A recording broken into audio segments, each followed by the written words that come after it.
ಓಂ. ಶ್ರೀ ಕ್ಷೇತ್ರಡು ಆಷಾಢ ಮಾಸಡು ನಡಪುನಂಚಿನ ರಾಮಾಯಣ ವಾಚನ ಪ್ರವಚನ ಕಾರ್ಯಕ್ರಮದ ಇನಿ 2ನೇ ಶುಕ್ರವಾರ ನಡತೊಂದುಂಡು ಕಾರ್ಯಕ್ರಮ. ನೆಕ್ ಬತ್ತಿನ ಮಾತ ಹಿರಿಯರ್ ನಕ್ಲು ನಮ್ಮ ಇನ್ನಿತ್ತೆ ಕಾರ್ಯಕ್ರಮನ ಉದ್ಘಾಟನೆ ಮನ್ಪೆರಲ್ಲ. ಮಾತಾ ಹಿರಿಯರ್ ನಕ್ಲು ಮಿತ್ತು ಬತ್ತದು ನಮ್ಮ ಕಾರ್ಯಕ್ರಮನ ಉದ್ಘಾಟನೆ ಮನ್ಪೊಡುಂದು ಕೇನೊಂದುಲ್ಲೆ. ಮಾತರಿಗ್ಲ ಸ್ವಾಗತ.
गुरुर्ब्रह्मा गुरुर्विष्णु गुरुर्देवो महेश्वरा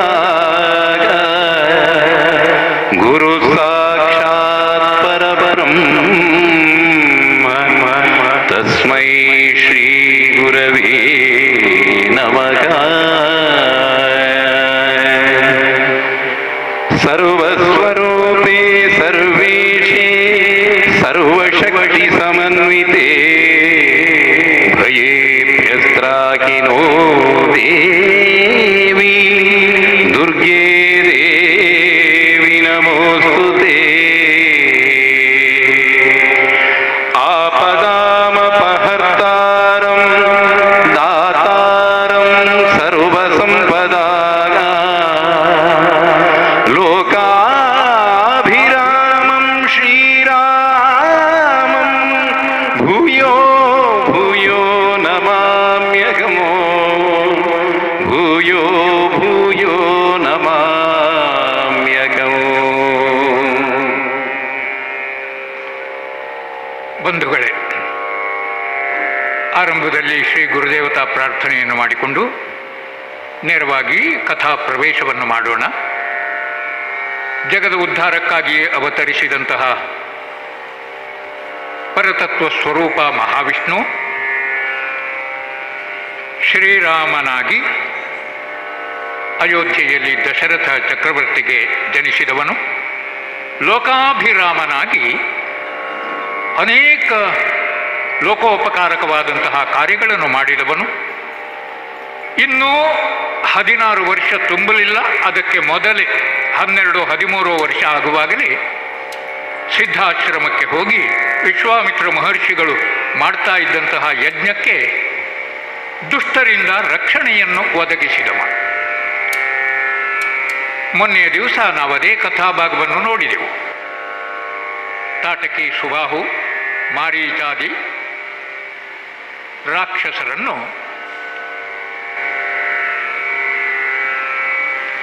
ಸಂಹರಿಸಿ ಶ್ರೀರಾಮಚಂದ್ರ ಅಲ್ಲಿ ಋಷಿಮುನಿಗಳು ಮಾಡ್ತಾ ಇದ್ದಂತಹ ಯಜ್ಞಕ್ಕೆ ಭದ್ರತೆಯನ್ನು ಒದಗಿಸಿದ. ಅದು ಆರಂಭ. ವಿಶ್ವಾಮಿತ್ರರು ಗುರುಸ್ಥಾನದಲ್ಲಿದ್ದಾರೆ. ಅವರಿಗೆ ಕೌಶಿಕರು ಎನ್ನುವ ಹಾಗೆ ಹೆಸರು. ಒಂದರ್ಥದಲ್ಲಿ ಶ್ರೀರಾಮಚಂದ್ರನನ್ನು ಈ ರಾಕ್ಷಸ ಸಂಹಾರಕ್ಕೋಸ್ಕರ ಸಿದ್ಧಗೊಳಿಸಿದ್ದೇ ವಿಶ್ವಾಮಿತ್ರ ಮಹರ್ಷಿಗಳು ಅಂತ ಹೇಳಬಹುದು. ಅಲೌಕಿಕವಾದಂತಹ ಅಸ್ತ್ರಗಳನ್ನು ಅವರಿಗೆ ಧಾರೆ ಎರೆದ್ರು. ಆ ಅಸ್ತ್ರಗಳನ್ನೆಲ್ಲ ಕೊಡುವುದಕ್ಕೆ ಮೊದಲು ಆ ಅಸ್ತ್ರಗಳನ್ನು ಸ್ವೀಕರಿಸುವುದಕ್ಕೆ ಶ್ರೀರಾಮಚಂದ್ರ ಎಷ್ಟು ಯೋಗ್ಯ ಎನ್ನುವುದಕ್ಕೆ ಪರೀಕ್ಷೆಯಾಯಿತು ತಾಟಕಾದಿಗಳ ಸಂಹಾರ. ಅದನ್ನು ಸಮರ್ಥವಾಗಿಯೇ ಮಾಡಿ ಮುಗಿಸಿದ. ವಿಪ್ರವೇಶದಿಂದ ಬಂದಂತಹ ಮಾರೀಚನನ್ನು ಕೊಲ್ಲುವುದಿಲ್ಲ, ಭಂಗಿಸಿ ಬಿಡ್ತೇನೆ ಅಂತ ಕಳುಹಿಸಿಬಿಟ್ಟಿದ್ದಾನೆ. ಇದೆಲ್ಲ ಆದರ್ಶವಾದ ವಿಷಯಗಳು ಶ್ರೀರಾಮಚಂದ್ರನಲ್ಲಿ. ಶ್ರೀರಾಮನನ್ನು ಲಕ್ಷ್ಮಣನನ್ನು ಕರೆದುಕೊಂಡು ವಿಶ್ವಾಮಿತ್ರ ಮಹರ್ಷಿಗಳು ಮಿಥಿಲೆಯ ಕಡೆಗೆ ಹೊರಟಿದ್ದಾರೆ. ಮಾರ್ಗ ಮಧ್ಯದಲ್ಲಿ ಅಹಲ್ಯಾಶ್ರಮವನ್ನು ಪ್ರವೇಶಿಸಿ, ಗೌತಮಾಶ್ರಮ ಅದು, ಅಲ್ಲಿ ಗೌತಮರ ಶಾಪದಿಂದ ಶಿಲೆಯಾಗಿ ಬಿದ್ದಿದ್ದಂತಹ ಅಹಲ್ಯೆಯನ್ನು ಮತ್ತೆ ತನ್ನ ನಿಜ ರೂಪಕ್ಕೆ ತಂದಿದ್ದಾನೆ ಶ್ರೀರಾಮಚಂದ್ರ. ಅನುಗ್ರಹವನ್ನು ಮಾಡಿದ್ದಾನೆ. ಛಿದ್ರಗೊಂಡಂತಹ ಆ ದಾಂಪತ್ಯ ಮತ್ತೆ ಒಂದಾಗಿದೆ. ಗೌತಮರು ಮತ್ತೆ ಬಂದಿದ್ದಾರೆ. ಅಹಲ್ಯೆಯನ್ನು ತನ್ನ ಮಡದಿ, ತನ್ನರಸಿ ಅಂತ ಒಪ್ಪಿಕೊಂಡಿದ್ದಾರೆ. ಅವರ ಬದುಕು ಮತ್ತೆ ಸುಂದರವಾಗಿ ಸಾಗುವುದಕ್ಕೆ ಕಾರಣನಾದವನು ಕೂಡ ಶ್ರೀರಾಮಚಂದ್ರನೇ, ಲೋಕಾಭಿರಾಮನಾಗಿ. ಅಲ್ಲಿಂದ ಮತ್ತೆ ಮುಂದುವರೆದು ಬಂದು ಅವರು ಮಿಥಿಲೆಯನ್ನು ಸೇರಿಕೊಂಡಿದ್ದಾರೆ. ಅವರ ಉದ್ದೇಶ ಇದ್ದದ್ದೇ ಮಿಥಿಲೆಗೆ ಬರಬೇಕು ಎನ್ನುವ ಹಾಗೆ. ಯಾಕಂದರೆ ಮಿಥಿಲೆಯಲ್ಲೊಂದು ದೊಡ್ಡದಾದಂತಹ ವಿಷಯ ಆಯೋಜಿಸಲ್ಪಟ್ಟಿತ್ತು. ಅದು ಸೀತಾ ಸ್ವಯಂವರ. ಅದಕ್ಕೆ ಪಣವಾಗಿಟ್ಟದ್ದು ಶಿವ ಧನುಸ್ಸನ್ನು. ಜನಕನ ವಂಶದವರಿಗೆ ಅನುಗ್ರಹಪೂರ್ವಕವಾಗಿ ಬಂದಂತಹ ಧನುಸ್ಸು, ಆ ಧನುಸ್ಸನ್ನು ಪೂಜೆ ಮಾಡ್ತಾ ಇದ್ರು. ಅದನ್ನೇ ಪಣವಾಗಿಟ್ಟದ್ದು ಸೀತಾದೇವಿಯ ವಿವಾಹವನ್ನು ಯಾರ ಜೊತೆಗೆ ಮಾಡಬೇಕು ಎನ್ನುವುದಕ್ಕೆ. ಆ ಕುರಿತು ಕುತೂಹಲವನ್ನು ಹೊಂದಿಯೇ ವಿಶ್ವಾಮಿತ್ರ ಮಹರ್ಷಿಗಳು ಇವರನ್ನು ಕರೆದುಕೊಂಡು ಬಂದಿದ್ದಾರೆ. ಬಂದವರು ಮಿಥಿಲೆಯನ್ನು ಸೇರಿಕೊಂಡಿದ್ದಾರೆ. ಬರಲು ವಿಶ್ವಾಮಿತ್ರ ಮಿಥಿಲೆಗೆ ಸರಿದು ದೂತರುಪೇ ನೃಪನಾತುರದಿ ಬಂದನು ತನುವ ಚಾಚಿದ ಮುನಿಯ ಪದಗಳಲ್ಲಿ. ಆತುರದಿ ಬಂದನು ತನುವ ಚಾಚಿದ ಮುನಿಯ ಪದಗಳಲ್ಲಿ. ಚರಣಯುಗಳವ ತೊಳೆದು ಮುನಿಪತಿ ಪರವು ಸಿರಿಪತಿ ಸುಳಿದ ಮೋಲು ನೀ ಕರುಣದಲ್ಲಿ ಪಾಮರನ ಧನ್ಯನಗೈದೆ ನೋಡೆಂದ, ಧನ್ಯನಗೈದೆ ನೋಡೆಂದ. ಅಷ್ಟೊತ್ತಿಗಾಗಲೇ ದೊಡ್ಡ ಹೆಸರು ಪ್ರಪಂಚದಲ್ಲಿ ವಿಶ್ವಾಮಿತ್ರ ಮಹರ್ಷಿಗಳು. ಅವರೊಂದು ಕಡೆಗೆ ಬರ್ತಾರೆ ಅಂತಾದರೆ ಆ ಮೊದಲೇ ಆ ಸುದ್ದಿ ಆ ಊರಿಗೆ ಮುಟ್ಟುತ್ತದೆ. ಆ ಸುದ್ದಿಯನ್ನು ಕೇಳಿದ ಕ್ಷಣ ಕೇಳಿದವರೆಲ್ಲ ಸಂಭ್ರಮಿಸ್ತಾರೆ. ಮಿಥಿಲೆಗೆ ವಿಶ್ವಾಮಿತ್ರ ಮಹರ್ಷಿಗಳು ಬಂದಿದ್ದಾರೆ ಎನ್ನುವ ಸುದ್ದಿ ಅದೇ ರೀತಿಯದಾಗಿ ಜನಕ ಮಹಾರಾಜನ ಕಿವಿಗಳಿಗೂ ಬಿದ್ದದ್ದು. ಆ ಕ್ಷಣಕ್ಕೆ ಅವನೇ ಮುಂದೆ ಹೋಗಿದ್ದಾನೆ. ವಿಶ್ವಾಮಿತ್ರರು ಬಂದಿದ್ದಾರೆ ಎನ್ನುವ ಸುದ್ದಿಯನ್ನು ಕೇಳಿ ದೂತರ ಮೂಲಕವಾಗಿ ಜನಕ ಮಹಾರಾಜನೇ ಬಂದು ವಿಶ್ವಾಮಿತ್ರರನ್ನು ಸ್ವಾಗತಿಸುವಂತಹ ಬಗೆ ಬಹಳ ಸುಂದರವಾಗಿ ಇಲ್ಲಿದೆ. ಕಾರಣ ಏನು ಅಂತಂದರೆ, ಸ್ವತಃ ಜನಕನೂ ಕೂಡ ಕೇವಲ ಮಹಾರಾಜನಲ್ಲ, ಅವನೋರ್ವ ರಾಜರ್ಷಿ. ರಾಜನಾಗಿದ್ದುಕೊಂಡು ಕೂಡ ಋಷಿ ಜೀವನವನ್ನು ಕಳೆಯುವಂತಹ ವ್ಯಕ್ತಿ. ಹಾಗಾಗಿ ಋಷಿಗಳ ಮಹತ್ವ ಏನು, ಅವರೆಷ್ಟು ದೊಡ್ಡವರು ಎನ್ನುವುದನ್ನು ಬಹಳ ಚೆನ್ನಾಗಿ ಅರ್ಥ ಮಾಡಿಕೊಂಡಿದ್ದಾನೆ ಜನಕ ಮಹಾರಾಜ. ಕ್ರಮದಂತೆಯೇ ಅರ್ಘ್ಯ ಪಾದ್ಯಾದಿಗಳನ್ನು ಇತ್ತು ಅವರನ್ನು ಉಪಚರಿಸಿದ್ದಾನೆ. ಪಾದ ತೊಳೆದು ಮತ್ತು ಉಳಿದಂತೆ ಮಧುಪರ್ಕಾದಿಗಳನ್ನೆಲ್ಲ ಇತ್ತು. ಒಂದು ಮಾತನ್ನು ಜನಕ ಮಹಾರಾಜ ಹೇಳ್ತಾನೆ. ಏನದು? ಮುನಿಪತಿ ಬರವು ಸಿರಿಪತಿ ಬರವಿನಂತಾಯಿತು. ಮುನಿಪತಿ ಬರವು ಬಂದದ್ದು ಮುನಿಪತಿಗಳು, ಮುನಿಗಳಲ್ಲಿ ಶ್ರೇಷ್ಠರಾದರು. ಆದರೆ ನಿಮ್ಮನ್ನು ಕಂಡಾಗ ನಾನು ಸಾಕ್ಷಾತ್ ಸಿರಿಪತಿ ಭಗವಂತ ಮಹಾವಿಷ್ಣು ಅವನನ್ನೇ ದರ್ಶಿಸಿದ ಭಾವ ನನಗುಂಟಾಗುತ್ತದೆ. ಅದು ಜನಕ ಮಹಾರಾಜನ ಒಳ್ಳೆಯತನವಷ್ಟೇ. ಆದ್ದರಿಂದ ಆ ಬಗೆಯದಾಗಿ ಅವನ ಬಾಯಿಯಿಂದ ಬಂದದೆ. ಪಾಮರನಾದಂತಹ ನಾನು ನಿಮ್ಮ ದರ್ಶನದಿಂದ ಧನ್ಯನಾದೆ. ನಾನು ಅಜ್ಞೆ ಏನೂ ತಿಳಿಯದವ.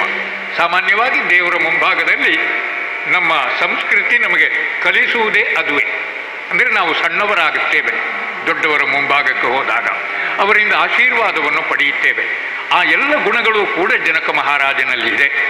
ನಮ್ಮ ಮನೆಗಾದರೂ ಯಾರಾದರೂ ಅತಿಥಿಗಳು ಆಗಮಿಸಿದರು ಅಂತಂದರೆ ಅವರ ಮುಂಭಾಗದಲ್ಲಿ ನಾವು ಸಣ್ಣವರೇ ಆಗಬೇಕು. ನಾವು ಶ್ರೀಮಂತರೇ ಇರಬಹುದು, ಆದರೆ ಬಂದವರ ಮುಂದೆ ಆ ನಮ್ಮ ಸಂಭ್ರಮವನ್ನು ನಾವು ತೋರಿಸಿಕೊಳ್ಳುವುದಕ್ಕಿಲ್ಲ. ವಿನಯಪರರಾಗಿಯೇ ಅವರನ್ನು ಸ್ವಾಗತಿಸ್ತೇವೆ. ಅದನ್ನು ಮಕ್ಕಳು ನೋಡ್ತಾರೆ, ಮಕ್ಕಳು ಅದನ್ನೇ ಕಲಿಯುತ್ತಾರೆ. ಮನೆಗೆ ಬಂದವರನ್ನು ನಮ್ಮಪ್ಪ ಹೇಗೆ ಎದುರುಗೊಂಡರು ಅದವನ ಮನಸ್ಸಿನಲ್ಲಿ ಬಹಳ ಚೆನ್ನಾಗಿ ಉಳಿಯುತ್ತದೆ. ಮುಂದೆ ಅವನು ದೊಡ್ಡವನಾದಾಗ ಅದನ್ನೇ ಅನುಸರಿಸ್ತಾನೆ. ಮಕ್ಕಳನ್ನು ನಾವು ಬೆಳೆಸುವ ಬಗೆ ಹೀಗೆ. ಜನಕನಾದರೂ ಸ್ವಭಾವತಃ ಒಳ್ಳೆಯವನೇ. ಅವನ ಜೊತೆಗೆ ಕುಶಲಕ್ಷೇಮವನ್ನು ಮಾತಾಡ್ತಾ ಇದ್ದಾರೆ ವಿಶ್ವಾಮಿತ್ರ ಮಹರ್ಷಿಗಳು. ಹೇಗುಂಟು ಅರಸೊತ್ತಿಗೆ ಎಲ್ಲ ಚೆನ್ನಾಗಿ ನಡೆಯುತ್ತಾ ಇದೆಯೇ? ಜನಕ ಮಹಾರಾಜನು ಕೇಳ್ತಾನೆ. ನಿತ್ಯಾನುಷ್ಠಾನ ಯಾಗ ಯಜ್ಞಾದಿಗಳೆಲ್ಲ ನಿರಾತಂಕವಾಗಿ ನಡೆಯುತ್ತಾ ಇದೆಯೇ ಎನ್ನುವ ಹಾಗೆ ಇವರು ಕುಶಲವನ್ನು ಮಾತಾಡ್ತಾ ಇರುವಾಗ ಮತ್ತೆ ಅಲ್ಲಿಗಾಗಮಿಸಿದ್ದು ಯಾರು? ರಾಮಲಕ್ಷ್ಮಣರು. ಅವರು ಯಾವಾಗ ರಾಜಬೀದಿಗೆ ಬಂದರೋ, ಮಕ್ಕಳಲ್ವೇ, ನಾವು ಒಂದು ಜಾತ್ರೆಗೆ ಮಕ್ಕಳನ್ನು ಕರ್ಕೊಂಡು ಹೋಗ್ತೇವೆ. ಆ ಸಂತೆಯ ಗದ್ದೆಗೆ ನಾವು ಪ್ರವೇಶಿಸಿದ ಒಡನೆ ನಮಗೆ ದೇವರ ದರ್ಶನಕ್ಕೆ ಅವಸರ, ಆದ್ದರಿಂದ ದೇವಸ್ಥಾನಕ್ಕೆ ಹೋಗುವ ಅಂತ ಮುಂದೆ ಬರ್ತೇವೆ. ಅಲ್ಲಿಗೆ ಬಂದಾಕ್ಷಣ ಮಕ್ಕಳ ನಡಿಗೆ ನಿಧಾನ ಆಗ್ತದೆ. ಯಾಕಂದರೆ ಅವರಿಗೆ ಆಕರ್ಷಣೀಯವಾದ ವಿಷಯಗಳು ಅಲ್ಲೆಲ್ಲ ಇರ್ತವೆ. ಅದನ್ನೇ ನೋಡ್ತಾ ನೋಡ್ತಾ ನಿಧಾನರಾಗುತ್ತಾರೆ. ರಾಮಲಕ್ಷ್ಮಣರು ಹಾಗೆ ಹಿಂದುಳಿದಿದ್ರು. ಈಗ ಜನಕ ಮಹಾರಾಜ ವಿಶ್ವಾಮಿತ್ರರ ಜೊತೆಗೆ ಮಾತಾಡ್ತಾ ಇದ್ದಾಗ ಬಂದರು. ಆದರೆ ಬಂದದ್ದು ಹೇಗಾಯಿತು? ಜನಕ ಮಹಾರಾಜ ಹೇಳಿದ, ಮುನಿಪತಿಯ ಬರವು ಸಿರಿಪತಿಯ ಬರವಿನ ಹಾಗಾಯಿತು ಅಂತ ಹೋಲಿಕೆ ಕೊಟ್ಟದ್ದಷ್ಟೇ. ಆ ಹೊತ್ತಿಗೆ ನಿಜವಾಗಿಯೂ ಬಂದವನು ಸಿರಿಪತಿಯೇ ಅಲ್ವೇ? ಶ್ರೀರಾಮಚಂದ್ರನಲ್ವೇ? ಅನಿತರಲಿ ರಘುರಾಮ ಲಕ್ಷ್ಮಣರನು ವಿನಿಂದೊಳ ಹೊಕ್ಕು ನಮಿಸಲೋ. ಅನಿತರಲಿ ರಘುರಾಮ ಲಕ್ಷ್ಮಣರನು ವಿನಿಂದೊಳ ಹೊಕ್ಕು ನಮಿಸಲು.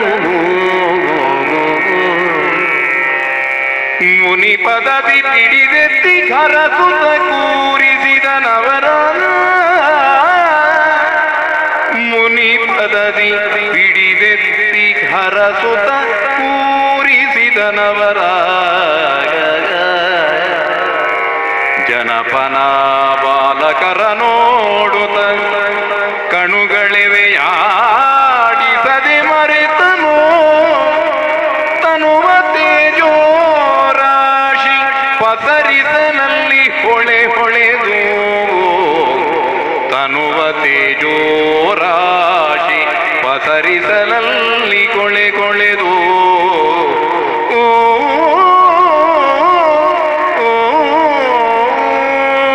ಮಕ್ಕಳಿರುವರು ಬಂದಿದ್ದಾರೆ. ವಿಶ್ವಾಮಿತ್ರ ಮಹರ್ಷಿಗಳಿಗೆ ಅಭಿವಾದನವನ್ನು ಮಾಡಿದ್ದಾರೆ. ವಿಶ್ವಾಮಿತ್ರ ಮಹರ್ಷಿಗಳು ಅವರನ್ನು ತನ್ನ ಎರಡು ಪಕ್ಕದಗಳಲ್ಲಿ ಕೊಳ್ಳಿರಿಸಿಕೊಂಡಿದ್ದಾರೆ. ಅದು ಶಿಷ್ಟಾಚಾರ. ಆದರೆ ವಿಷಯ ಅದಲ್ಲ. ಮುಂಭಾಗದಲ್ಲಿ ಕುಳಿತು ಮಾತಾಡ್ತಾ ಇರುವಂತಹ ಜನಕ ಈ ಎರಡು ಮಕ್ಕಳು ಬಂದು ಕೂತ ತಕ್ಷಣ ತನ್ನನ್ನೇ ಮರೆತು ಬಿಟ್ಟನಂತೆ. ಇವರ ರೂಪ ಸೌಂದರ್ಯವನ್ನು ನೋಡುತ್ತಾ ಅಷ್ಟು ಅದ್ಭುತವಾದಂತಹ ತೇಜಸ್ಸಿನಿಂದ ಕಂಗೊಳಿಸ್ತಾ ಇದ್ದಾರೆ. ಭಗವದಂಶ ಸಂಭೂತರಲ್ವೇ? ಆ ತೇಜಸ್ಸು ಅವರ ಮುಖಗಳಲ್ಲಿ ಎದ್ದು ಕಾಣ್ತಾ ಉಂಟು. ಸಹಜವಾಗಿಯೇ ಮಕ್ಕಳು ಅಂದರೆ ನಮಗೆ ಆಕರ್ಷಣೆ ಹೆಚ್ಚು.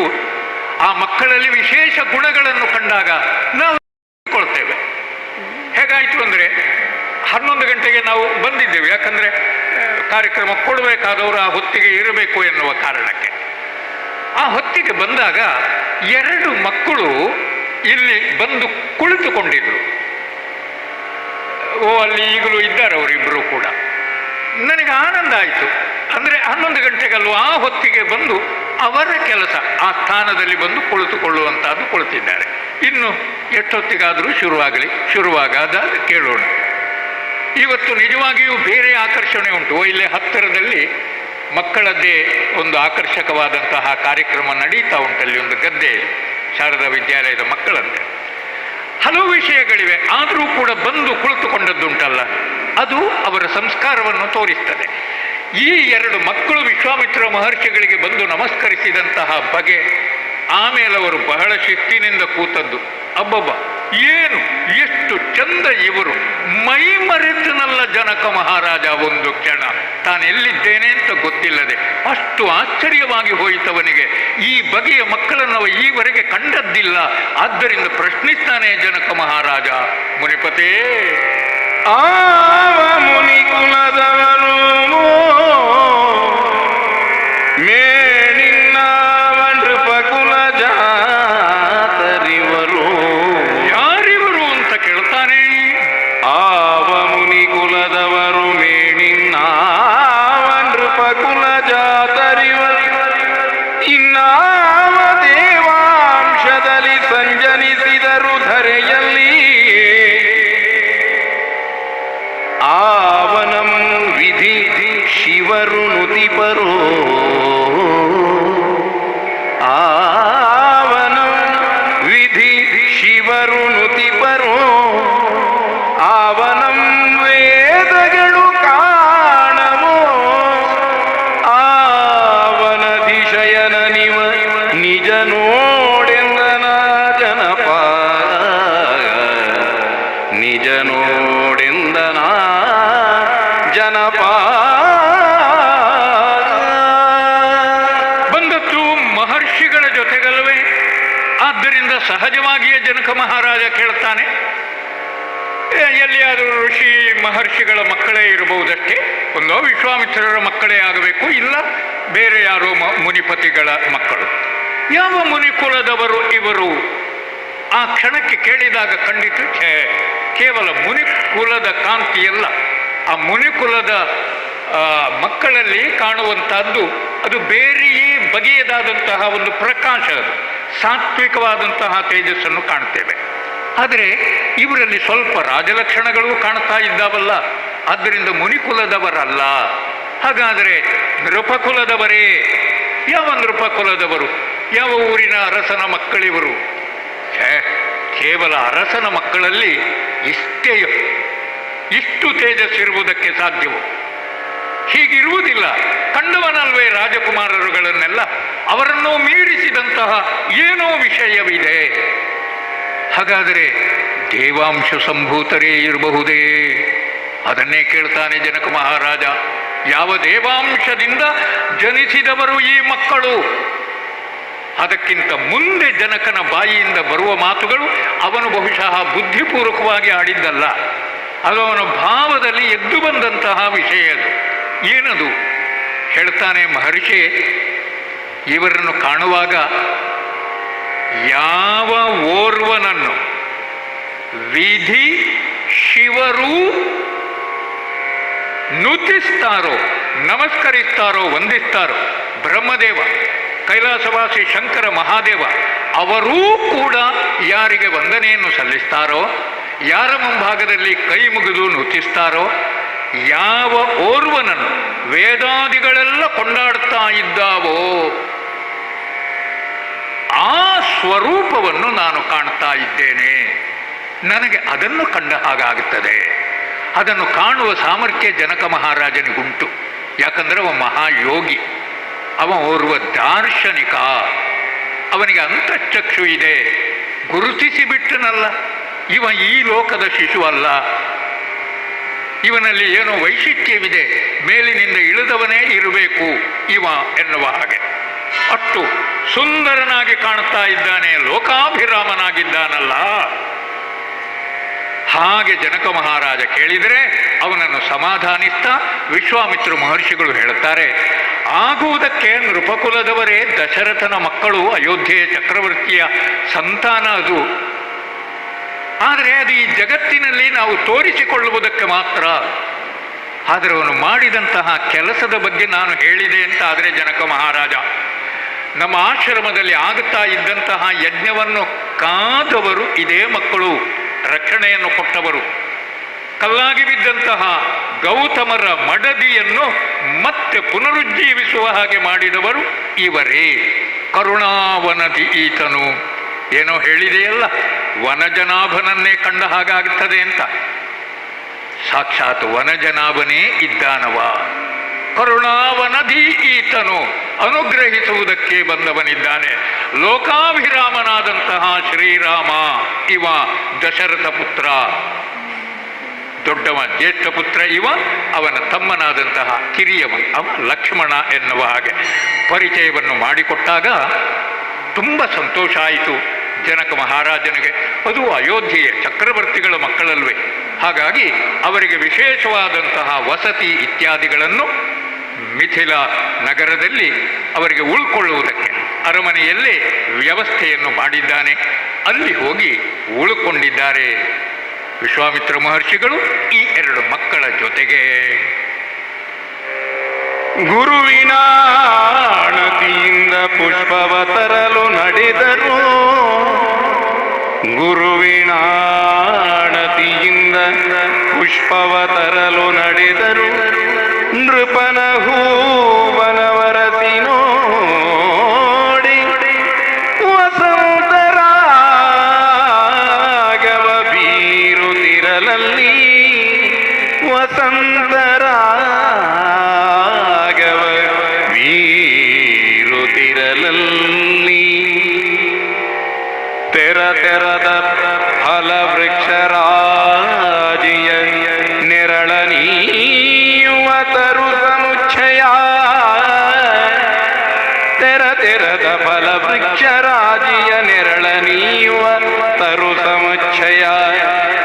ಪರಮ ಸುಂದರ ಪುಷ್ಪವಾಟಿಕೆಗಳನ್ನು ನೋಡಿದರು.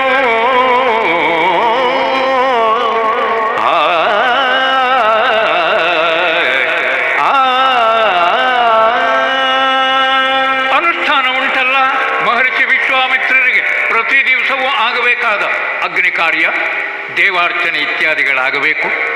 ಅದಕ್ಕೆ ಪರಿಕರಗಳು ಬೇಕು, ಕುಶ ಗರಿಕೆಗಳು ಬೇಕು, ಇತರೆ ಫಲ ಪುಷ್ಪಗಳು ಕೂಡ ಬೇಕು.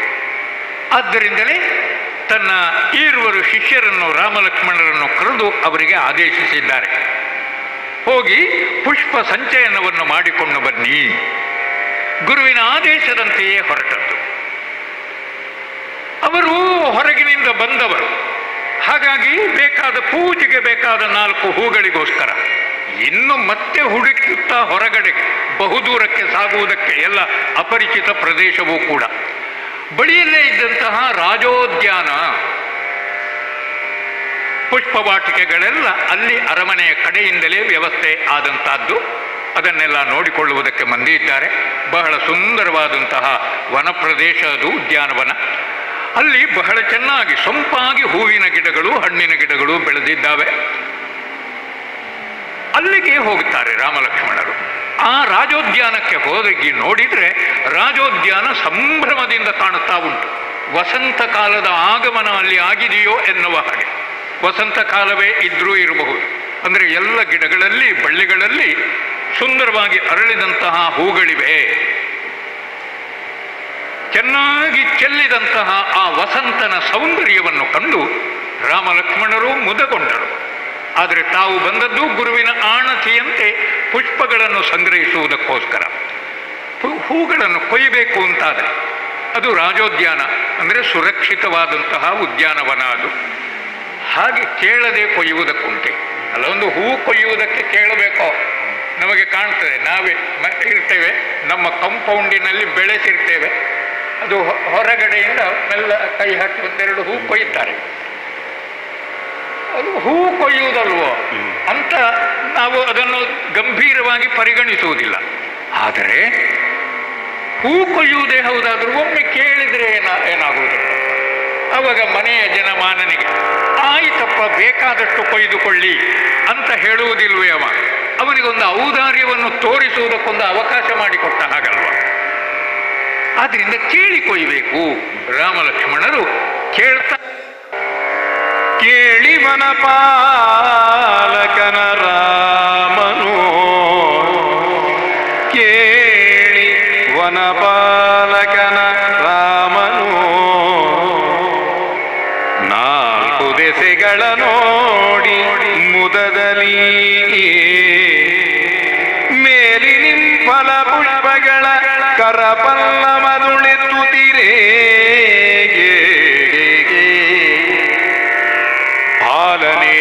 ಸತಿಯ ಪೂಜೆಗೆ ಮಾಲೆ ಸೀತಾರಮಣಿ ಬಂದಳು.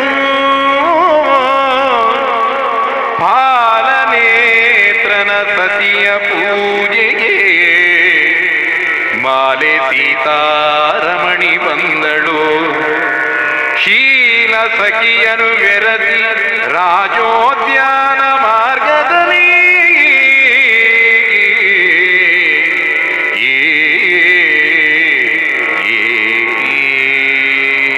ವನಪಾಲಕನಿದ್ದ. ಅವನಲ್ಲಿ ಅನುಮತಿಯನ್ನು ಪಡೆದು ಅವನು ಆದೀತು ಬೇಕಾದ ಹಾಗೆ ರಾಮ ಲಕ್ಷ್ಮಣರು ಕೇಳುವಾಗ ಬೇಡ ಅಂತ ಹೇಳುವ ಮನಸ್ಸು ಯಾರಿಗೂ ಬರಲಿಕ್ಕಿಲ್ಲ. ನೋಡುವಾಗ ಅಷ್ಟು ಮೋಹಕರಾಗಿ ಕಾಣುತ್ತಾರೆ. ಆ ಕೇಳುವ ಬಗೆಯಲ್ಲೇ ಇರುವುದಲ್ವೇ. ಕೇಳುವುದನ್ನು ಕೇಳುವ ಹಾಗೆ ಕೇಳಿದರೆ ಸಿಗದೇ ಇರುವ ವಸ್ತುವೇ ಇಲ್ಲ ಲೋಕದಲ್ಲಿ ಒಂದರ್ಥದಲ್ಲಿ. ಹಾಗೆ ಕೇಳಿದ್ದಾರೆ. ಕೊಯ್ದುಕೊಳ್ಳಿ ಅಂತ ಹೇಳಿದ್ದಾನೆ ವನಪಾಲಕ. ಹೂ ಕೊಯ್ಯುವ ಕೆಲಸಕ್ಕೆ ತೊಡಗಿದ್ದಾರೆ. ಅದೇ ಹೊತ್ತಿಗೆ ಆ ರಾಜೋದ್ಯಾನದ ಒಳಗೆ ಒಂದು ಮಂದಿರವಿದೆ. ಅದು ಪಾರ್ವತೀ ದೇವಿಯ ಮಂದಿರ. ಆ ಪಾರ್ವತೀ ದೇವಿಯ ಮಂದಿರಕ್ಕೆ ದಿನವೂ ಬರ್ತಾಳೆ ಜನಕನ ಜ್ಯೇಷ್ಠ ಪುತ್ರಿ ಸೀತಾದೇವಿ. ಔರಸ ಪುತ್ರಿ ಅಲ್ಲದೆ ಹೋದರೂ ತನ್ನ ಮಕ್ಕಳಲ್ಲಿ ದೊಡ್ಡವಳು ಎನ್ನುವ ಹಾಗೆ ಪರಿಗಣಿಸಿ ಅವಳನ್ನು ತಾನು ಸಾಕುತ್ತಾ ಇದ್ದವನು ಜನಕ ಮಹಾರಾಜ. ಸೀತೆ ದೊರಕಿದಂತಹ ಬಗೆಯನ್ನು ಕಥಾಂತರದಲ್ಲಿ ನಾವು ಕೇಳಿದ್ದೇವೆ. ಯಜ್ಞಕ್ಕೋಸ್ಕರ ನೆಲವನ್ನು ಉಳುವಾಗ ಆ ನೇಗಿಲಿನ ತುದಿಗೆ ಸಿಕ್ಕಿದಂತಹ ಬಂಗಾರದ ಪೆಟ್ಟಿಗೆ, ಆ ಬಂಗಾರದ ಪೆಟ್ಟಿಗೆಯನ್ನು ತೆರೆದು ನೋಡಿದರೆ ಅದರ ಒಳಗೆ ಇದ್ದಂತಹ ಶಿಶು ಕೈಯಲ್ಲೊಂದು ಕಮಲದ ಹೂವನ್ನು ಹಿಡ್ಕೊಂಡು ಅದರ ಒಳಗೆ ಶಿಶುವಾಗಿ ಸೀತಾದೇವಿ ಇದ್ದಳಂತೆ. ಆ ಹೊತ್ತಿಗೆ ಗಗನವಾಣಿಯಾಗಿತ್ತು, ನೀನಿವಳನ್ನು ಮನೆಗೆ ಕೊಂಡು ಹೋಗಿ ನಿನ್ನ ಮಗಳಂತೆಯೇ ಸಾಕು ಎನ್ನುವ ಹಾಗೆ.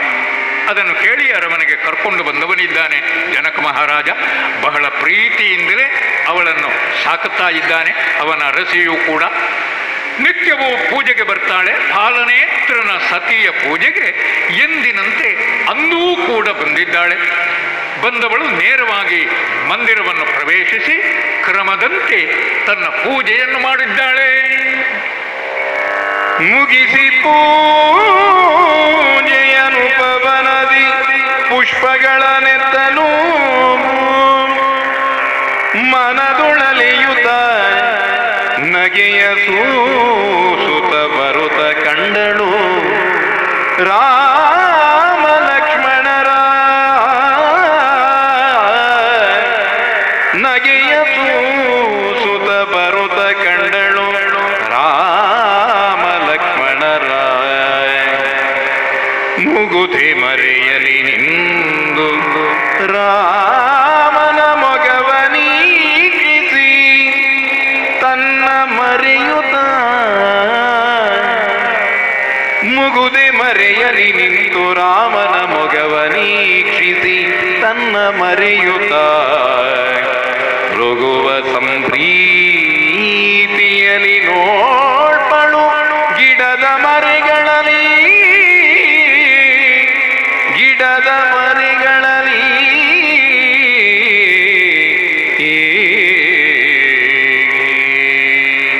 ನಿತ್ಯದ ಪೂಜೆಯಲ್ವೇ ಆ ಪೂಜೆಗೆ ವಿಶೇಷ ಪ್ರಾಧಾನ್ಯವನ್ನೆಲ್ಲಿ ಕೊಡಲಿಲ್ಲ. ಆ ಪೂಜೆಯನ್ನು ಎಂದಿನಂತೆ ಮುಗಿಸಿ ಮತ್ತೆ ಮಂದಿರದಿಂದ ಹೊರಗೆ ಬಂದಿದ್ದಾಳೆ. ಬಂದವಳು ಉದ್ಯಾನದ ಕಡೆಗೆ ಒಂದು ಸಲ ದೃಷ್ಟಿಯನ್ನು ಹಾಯಿಸಿದರೆ ಸುಂದರವಾಗಿ ಅರಳಿದಂತಹ ಹೂಗಳನ್ನು ಕಂಡಾಗ ಒಂದೆರಡನ್ನು ತಾನು ಕೊಯ್ಯಬೇಕು ಎನ್ನುವ ಹಾಗೆ ಮನಸ್ಸಿಗೆ ಕಂಡು ಹೋದದ್ದು. ಅದು ಹೂ ಬೇಕಾಗಿಯೇ ಅಲ್ಲ ಸೀತಾದೇವಿಗೆ. ಸೀತಾಮಾತೆಗೆ ಹೂ ಬೇಕು ಅಂತಂದರೆ ತಂದು ಕೊಡುವುದಕ್ಕೆ ಜೊತೆಯಲ್ಲೇ ಬಂದಂತಹ ಸಖಿಯರಿದ್ದಾರೆ, ಅದೆಲ್ಲ ಅವರ ಕೆಲಸ.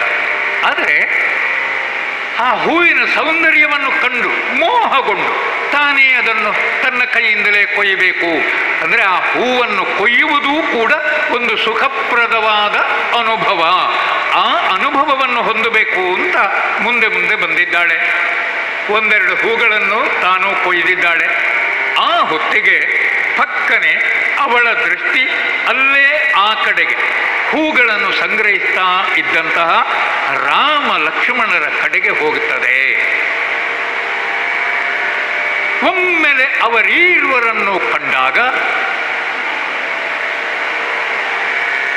ಕಂಡ ಪ್ರಥಮ ನೋಟಕ್ಕೆ ಇವರನ್ನು ಸರಿಯಾಗಿ ನೋಡಬೇಕು ಅಂತ ಕಾಣ್ತದೆ ಅವಳಿಗೆ.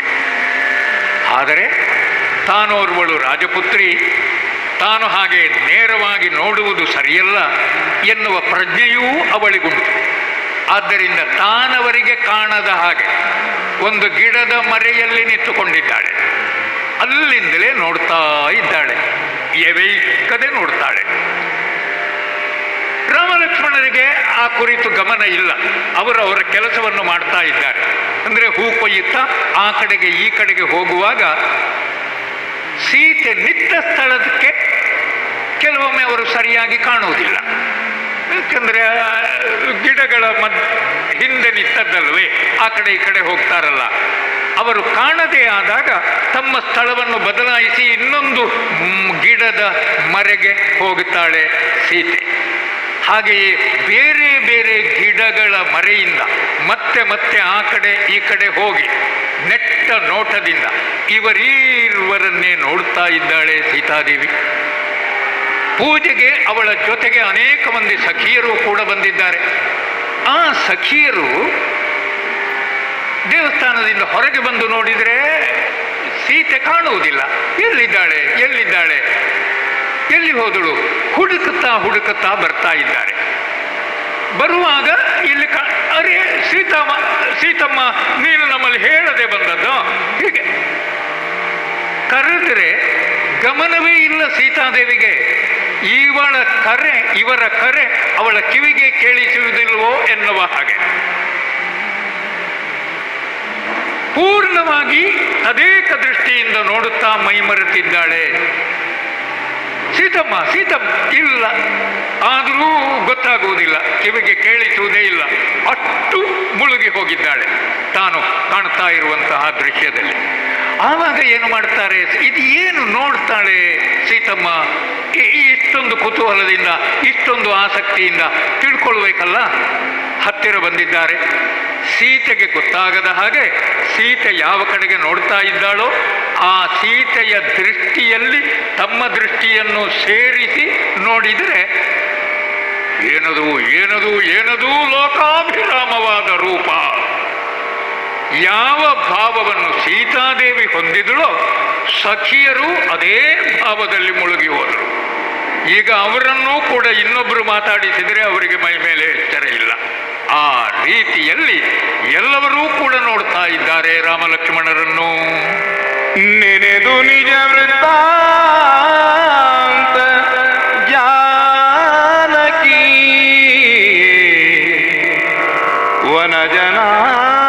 ವನಜನಾಭನೆ ರಾಮನೆಂದರಿದನು ವನಜನಾಭನೆ ರಾಮನೆಂದರಿದನು ಮನದಲ್ಲೇ ವಂದಿಸಿ ಹಿಂದೆ ನಾರದನು ತನಗೊಲಿದು ಬೇಳ್ದುದನು ಹೃದಯದಿ ನೆನೆದು ಕುಂಬುಳಿಯೋಗಿ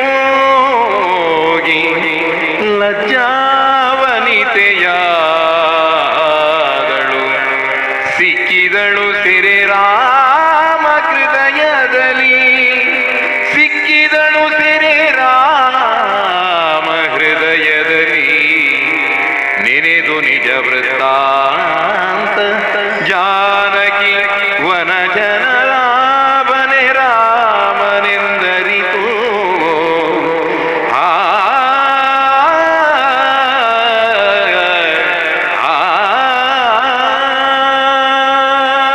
ಒಂದೇ ವಯಸ್ಸಿನ ಹೆಣ್ಣು ಮಕ್ಕಳಲ್ವೇ ಅವರ ಸ್ವಭಾವ ಹೆಚ್ಚು ಕಡಿಮೆ ಹಾಗೆ.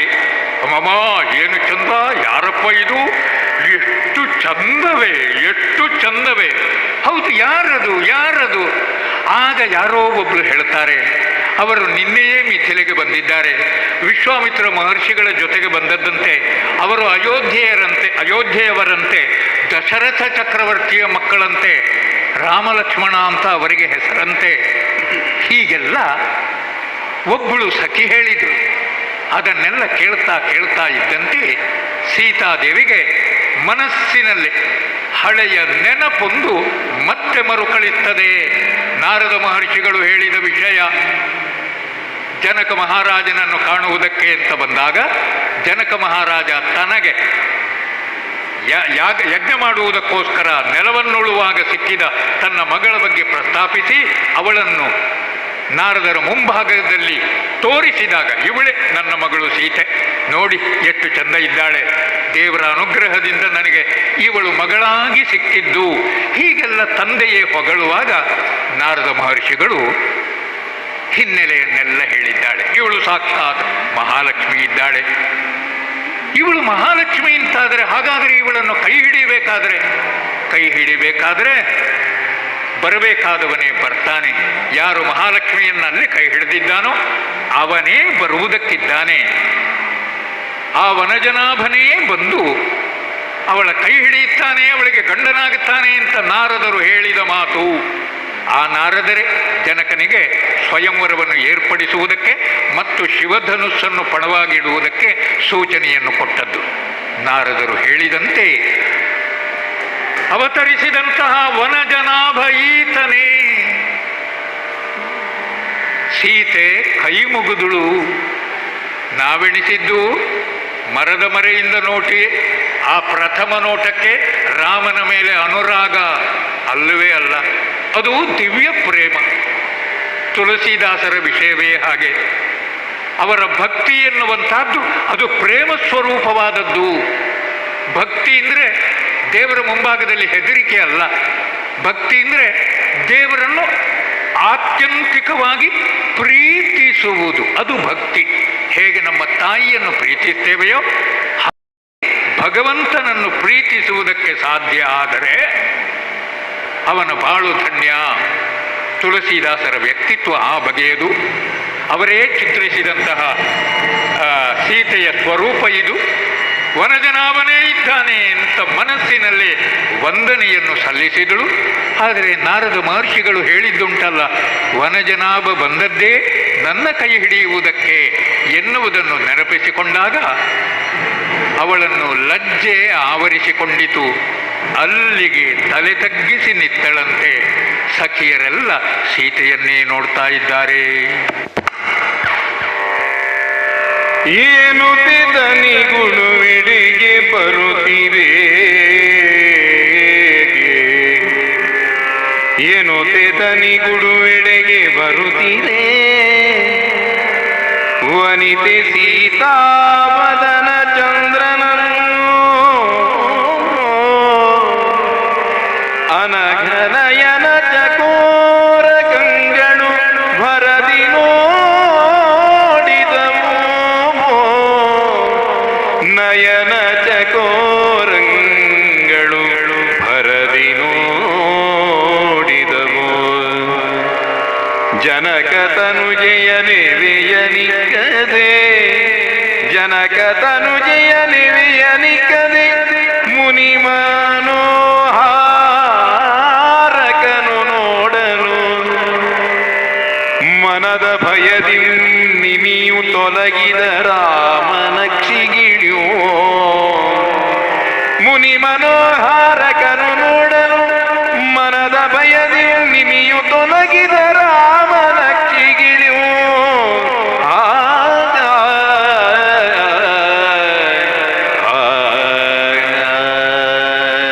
ಈಗ ರಾಮ ಸೀತೆಯನ್ನು ನೋಡುವಂತಹ ಆ ಸಂದರ್ಭ ಅದು ಮೊದಲಿಗಿಂತ ಚಂದ ಇದೆ. ಈ ಹೆಣ್ಣು ಮಕ್ಕಳು ಸ್ವಲ್ಪ ನಮಗೆ ಕಾಣದೇ ಇದ್ರೂ ಬಳಿಯಲ್ಲಿ ಬಂದರು ಸುಳಿದಾಡಿದ್ರು ಅಂತಾದರೆ ಅದು ಗೊತ್ತಾಗದೆ ಉಳಿಯುವುದಿಲ್ಲ. ಕೈಗಳಲ್ಲಿ ಬಳೆ ಧರಿಸಿಕೊಂಡಿರ್ತಾರೆ, ಕಾಲುಗಳಲ್ಲಿ ಗೆಜ್ಜೆ ಇರ್ತದೆ, ಅದರ ಕಿಂಕಿಣಿ ರವ ಕೇಳಿಸದೆ ಉಳಿಯುವುದೇ ಇಲ್ಲ. ಮತ್ತೆ ಸೀತೆ ಸಖಿಯರು ಒಂದು 10-12 ಮಂದಿ ಇದ್ದಾರಲ್ಲಿ, ಅವರೆಲ್ಲ ಒಟ್ಟಾಗಿ ಸ್ವಲ್ಪ ಗುಲ್ಲಾಗದೆ ಇರುವುದಿಲ್ಲ, ಸಹಜವೇ. ಹೂ ಕೊಯ್ತಾ ಇದ್ದಂತಹ ರಾಮ ಲಕ್ಷ್ಮಣರಿಗೆ ಏನೋ ಅಲ್ಲಿ ಸದ್ದು ಕೇಳ್ತದೆ. ಆ ಕಡೆ ಈ ಕಡೆ ಗಿಡಗಳೆಲ್ಲ ಅಲುಗಾಡುವುದು. ಯಾರಿದ್ದ ಸೀತಾವದನ ಚಂದ್ರಮನನ್ನು ರಾಮನ ಕಣ್ಣುಗಳೆಂಬಂತಹ ಚಕೋರಗಳು ನೋಡಿದುವಂತೆ. ಚಕೋರ ಅಂದರೆ ಕಾವ್ಯದ ಕ್ಷೇತ್ರದಲ್ಲಿ ಮಾತ್ರ ನಮಗೆ ಕೇಳಲಿಕ್ಕೆ ಸಿಗುವಂತಹ ಒಂದು ಹಕ್ಕಿ. ಆ ಹಕ್ಕಿಗೆ ಒಂದು ಸ್ವಭಾವ ಏನು ಅಂತಂದರೆ, ಅದು ಕೇವಲ ಬೆಳುದಿಂಗಳನ್ನು ಮಾತ್ರ ಕುಡಿದು ಬದುಕುತ್ತದೆ, ಬೆಳುದಿಂಗಳನ್ನು ಸೇವಿಸುವುದು. ಹಾಗಾಗಿ ಚಂದ್ರನ ಕಡೆಗೆ ದೃಷ್ಟಿಯನ್ನು ಮಾಡುತ್ತಾ ತನ್ನ ಕೊಕ್ಕನ್ನು ಮೇಲ್ಮುಖವಾಗಿ ತೆರೆದು ಕುಳಿತುಕೊಳ್ತದೆಯಂತೆ ಆ ಚಕೋರ, ಬೆಳದಿಂಗಳನ್ನು ಹೀರುವುದಕ್ಕೆ. ಆದ್ದರಿಂದಲೇ ಒಂದು ಕಾವ್ಯ ಪಂಕ್ತಿ ಬಂದದ್ದಲ್ಲೂ, ಚಕೋರಕ್ಕೆ ಚಂದ್ರಮನ ಚಿಂತೆ ಎನ್ನುವ ಹಾಗೆ. ಯಾವತ್ತೂ ಕೂಡ ಚಂದ್ರಮನ ಕುರಿತೇ ಯೋಚನೆಯನ್ನು ಮಾಡ್ತಾ ಇರ್ತದೆಯಂತೆ ಚಕೋರ. ಶ್ರೀರಾಮನ ಕಣ್ಣುಗಳು ಚಕೋರಗಳಾದವು, ಸೀತಾದೇವಿಯ ಮುಖ ಅದು ಚಂದ್ರನಾಯಿತು. ಅದನ್ನೇ ಅಂದರೆ ಹೇಗೆ ಚಕೋರ ಎವೆಯಿಕ್ಕದೆ ಚಂದ್ರನನ್ನೇ ನೋಡ್ತಾ ಇರ್ತದೆಯೋ, ಹಕ್ಕಿಗಳು ಕಣ್ಣರೆಪ್ಪೆಯೇ ಇಲ್ಲ ನೋಡ್ತಾ ಇರ್ತದೆಯೋ, ಅದೇ ರೀತಿಯದಾಗಿ ಶ್ರೀರಾಮಚಂದ್ರನು ಕೂಡ ನೋಡ್ತಾ ಇದ್ದಾನೆ. ಶ್ರೀರಾಮಚಂದ್ರ ಆ ಬಗೆಯದಾಗಿ ನೋಡ್ತಾ ಇರುವುದನ್ನು ಕಂಡಾಗ ಹೆದರಿಕೆ ಆಯಿತಂತೆ. ಯಾರಿಗೆ? ಆ ಕಣ್ಣಿನ ರೆಪ್ಪೆಯ ಮೇಲೆ ಒಬ್ಬ ಕುಳಿತಿದ್ದಾನಂತೆ. ನಮ್ಮೆಲ್ಲರ ಕಣ್ಣುಗಳಲ್ಲಿ ನಮಗೆ ಕಾಣದಂತೆಯೇ ಕುಳಿತಿದ್ದಾನವ. ಯಾರು? ಅವ ಜನಕನ ವಂಶದ ಮೂಲ ಪುರುಷನಾದ ನಿಮಿ ಎನ್ನುವ ಅರಸ. ಆ ನಿಮಿ ಎನ್ನುವ ಅರಸನಿಗೆ ವಸಿಷ್ಠ ಮಹರ್ಷಿಗಳು ವಿದೇಹನಾಗುವಂತೆ ಶಾಪ ಕೊಟ್ಟದ್ದು. ಆಗ ದೇಹ ಇಲ್ಲದವನೇ ಆಗಿ ಹೋದ ಆ ಜನಕ, ನಿಮಿ ಎನ್ನುವ ಹೆಸರಿನ ಜನಕ. ಆ ದೇಹ ಇಲ್ಲದೆ ಇದ್ದರೆ ಅವನಿಗೆ ಅಸ್ತಿತ್ವ ಎಲ್ಲಿ? ಅವನನ್ನು ಗುರುತಿಸುವುದು ಹೇಗೆ?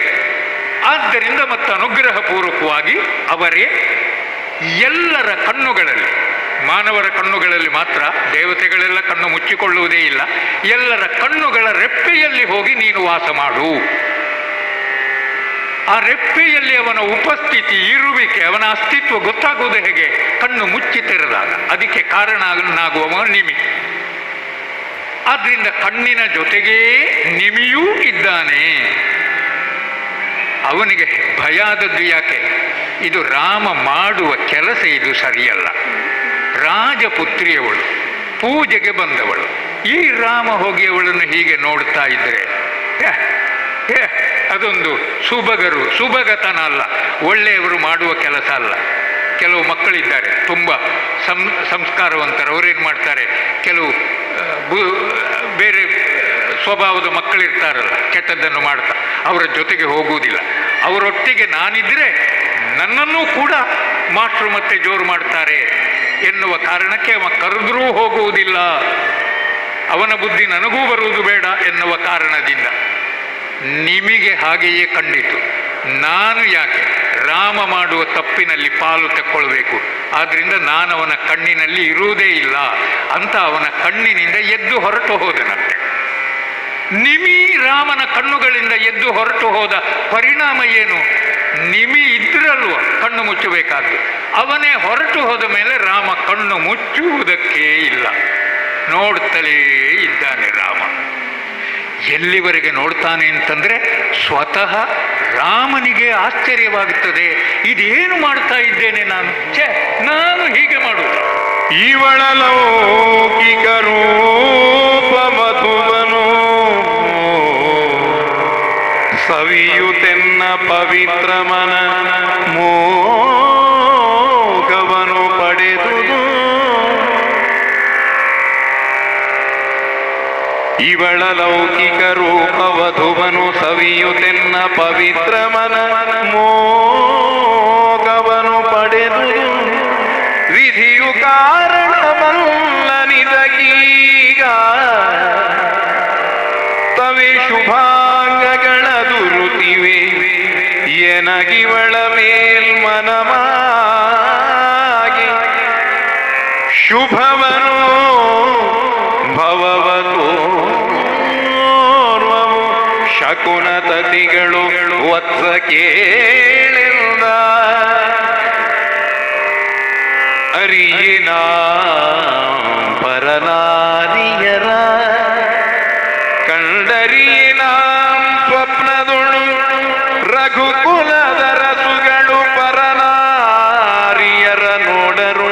ಪರಮಧಾರ್ಮಿಕರು.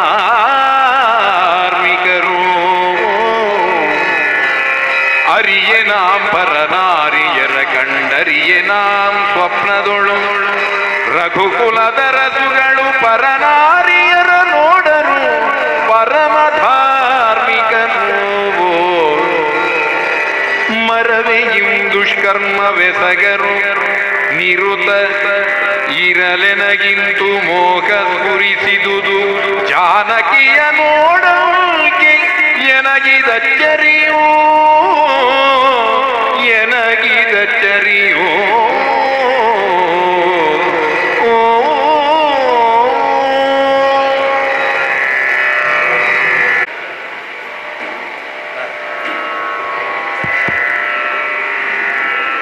ಶ್ರೀರಾಮಚಂದ್ರ ಹೇಳ್ತಾನೆ, ವತ್ಸ ಲಕ್ಷ್ಮಣ, ನನಗೆ ಆಶ್ಚರ್ಯವಾಗ್ತಾ ಉಂಟು ಲಕ್ಷ್ಮಣ. ಅವಳು ರಾಜಪುತ್ರಿ, ಜನಕ ಸುತೆ ಅವಳು. ನನ್ನ ಪವಿತ್ರವಾದಂತಹ ಮನಸ್ಸು ಈಗ ಅವಳನ್ನು ನೋಡುವುದಕ್ಕೆ ತೊಡಗಿದೆ. ಆದರೆ ಹಾಗೆ ಪರನಾರಿಯರನ್ನು ನೋಡುವಂತಹ ಜಾಯಮಾನವೇ ಅಲ್ಲ ನಮ್ಮದು. ನಾವು ಸೂರ್ಯವಂಶೀಯರು, ಅಯೋಧ್ಯೆಯ ಮನೆತನದವರು. ಪರನಾರಿಯರಿಗೆ ವಿಶೇಷವಾದಂತಹ ಗೌರವವನ್ನು ಕೊಡ್ತೇವೆ.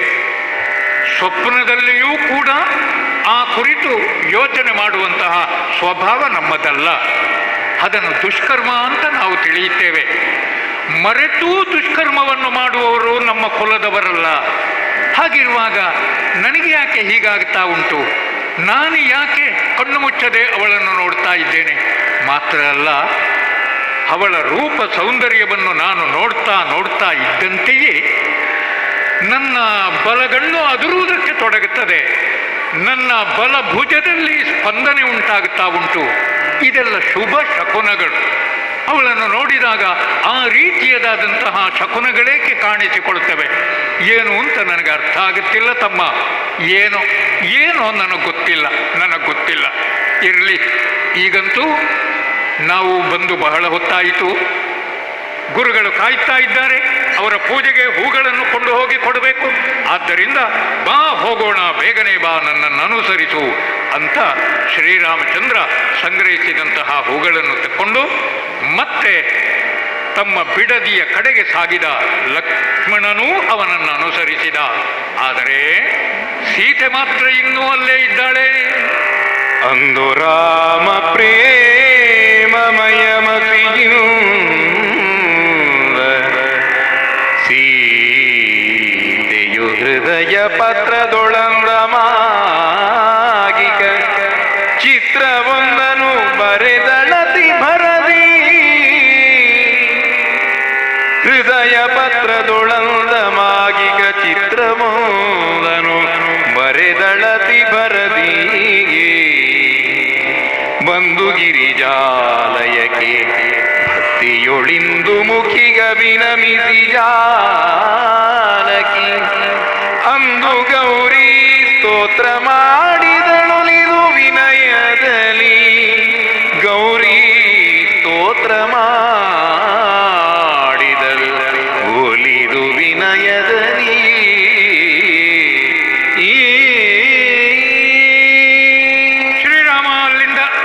ಹೋಗಿದ್ದಾನೆ.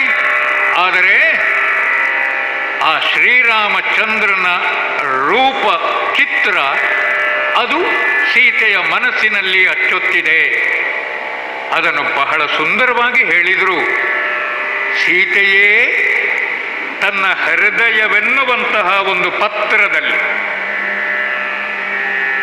ಶ್ರೀರಾಮಚಂದ್ರನ ಸುಂದರವಾದಂತಹ ರೂಪವನ್ನು ಚಿತ್ರಿಸಿದಳು. ಹಾಗೆ ಚಿತ್ರಿಸುವುದಕ್ಕೆ, ಬರೆಯುವುದಕ್ಕೆ ಅದಕ್ಕೆ ಶಾಯಿ ಬೇಡುವೆ, ಮಸಿ ಬೇಡುವೆ?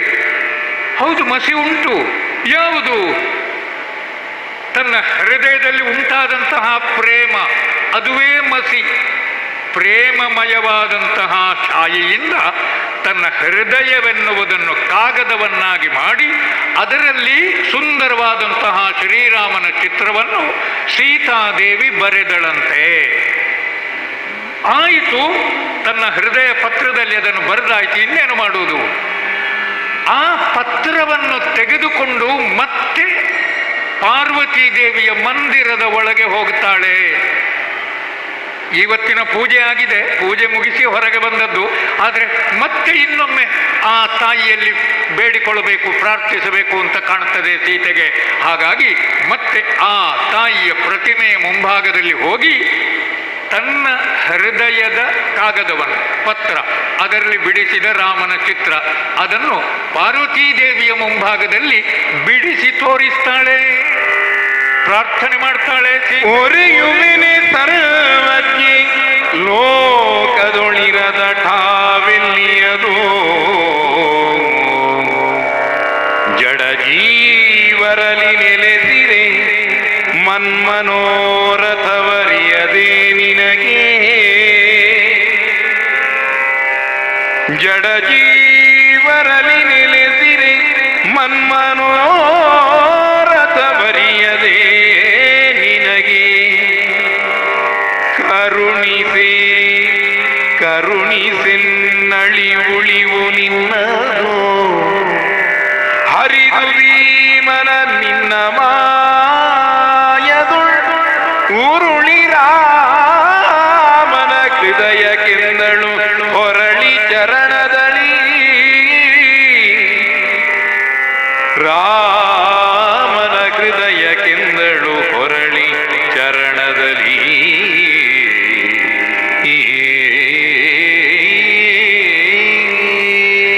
ಅಮ್ಮ, ಮತ್ತೆ ನಿನ್ನ ಪಾದ ಮೂಲಕ ಬಂದಿದ್ದೇನೆ. ಯಾಕೆ ಅಂತ ನಾನು ಕುರಿತಾಗಿ ಹೇಳಬೇಕೇ ತಾಯಿ? ನೀನು ಸರ್ವಜ್ಞೆಯಲ್ಲವೇ? ಯಾವತ್ತು ಸ್ತುತಿ ಮಾಡ್ತೇವೆ ನಾವು, ಸರ್ವಸ್ವರೂಪೇ ಸರ್ವೇಶಿ ಸರ್ವಶಕ್ತಿ ಸಮನ್ವಿತೆ ಭಯೇಭ್ಯಸ್ತ್ರಾಹಿನೋ ದೇವಿ ದುರ್ಗೇ ದೇವಿ ನಮೋಸ್ತುತೆ. ಅಮ್ಮ ಪಾರ್ವತೀ ದೇವಿ, ಎಲ್ಲರ ಮನಸ್ಸುಗಳಲ್ಲಿ ನೀನು ನೆಲೆಯಾಗಿರುವವಳು, ಎಲ್ಲರ ಹೃದಯ ಸ್ಥಳಾದವಳಲ್ವೇ? ಎಲ್ಲ ಜೀವಿಗಳಲ್ಲಿ ನೀನು ವಾಸಿಸ್ತಾ ಇದ್ದಿ ಅಂತಾದ ಮೇಲೆ ಆ ಜೀವಿಗಳ ಎಲ್ಲ ವಿಷಯಗಳನ್ನು ನೀನು ಬಲ್ಲೆಯಷ್ಟೇ. ಅವರ ಮನಸ್ಸಿನಲ್ಲಿ ಹುಟ್ಟುವ ಆ ಆಲೋಚನೆಗಳು, ಅವರು ಮಾಡುವಂತಹ ಕ್ರಿಯೆಗಳು, ಅದೆಲ್ಲವನ್ನೂ ನೀನು ತಿಳಿದವಳೆ ಅಂತಾದ ಮೇಲೆ ನನ್ನ ಮನಸ್ಸಿನಲ್ಲಿ ಏನಿದೆ ಅಂತ ನಾನು ಹೇಳಬೇಕೆ?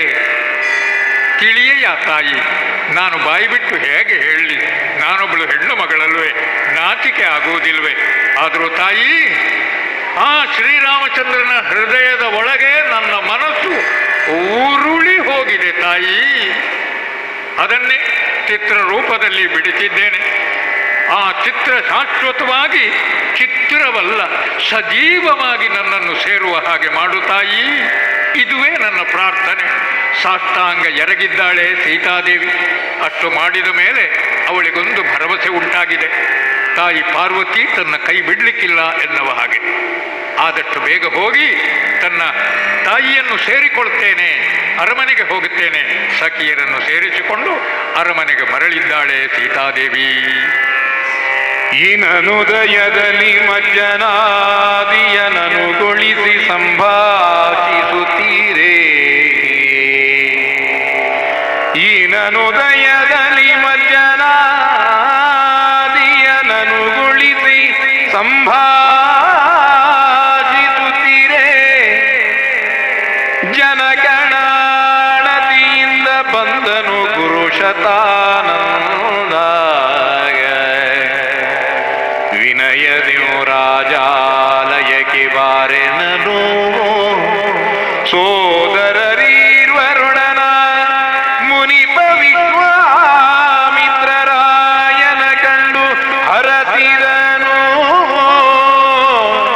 ಮುನಿಪ ವಿಶ್ವಾಮಿತ್ರ ರಾಯನ ಕಂಡು ಹರಸಿದನು.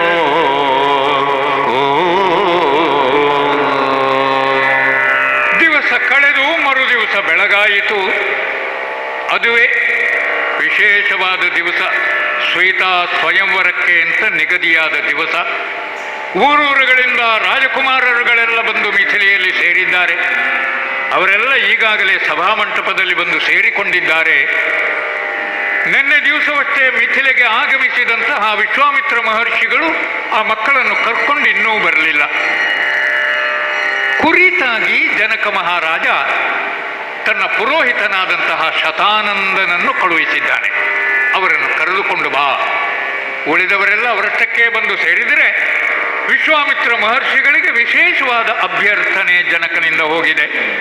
ಬೆಳಗಿನ ಹೊತ್ತು ನಿತ್ಯಾನುಷ್ಠಾನಗಳನ್ನು ಮುಗಿಸಿ ವಿಶ್ವಾಮಿತ್ರ ಮಹರ್ಷಿಗಳು ರಾಮ ಲಕ್ಷ್ಮಣರು ಕುಳಿತು ಸಂಭಾಷಿಸ್ತಾ ಇದ್ದಾರೆ.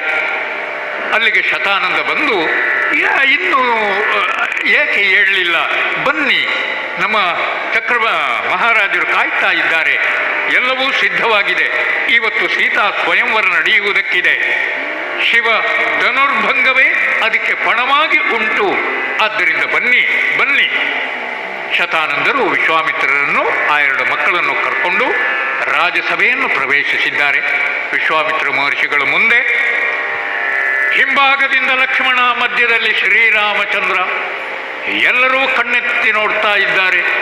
ಬರುವಂತಹ ಈ 3 ವಿಶಿಷ್ಟ ಮೂರ್ತಿಗಳನ್ನು ನಿಧಾನವಾಗಿ ಬಂದರು ವಿಶ್ವಾಮಿತ್ರ ಮಹರ್ಷಿಗಳು ಜನಕ ಮಹಾರಾಜನಲ್ಲಿಗೆ ಹರಸಿ ಆಶೀರ್ವದಿಸಿದರು.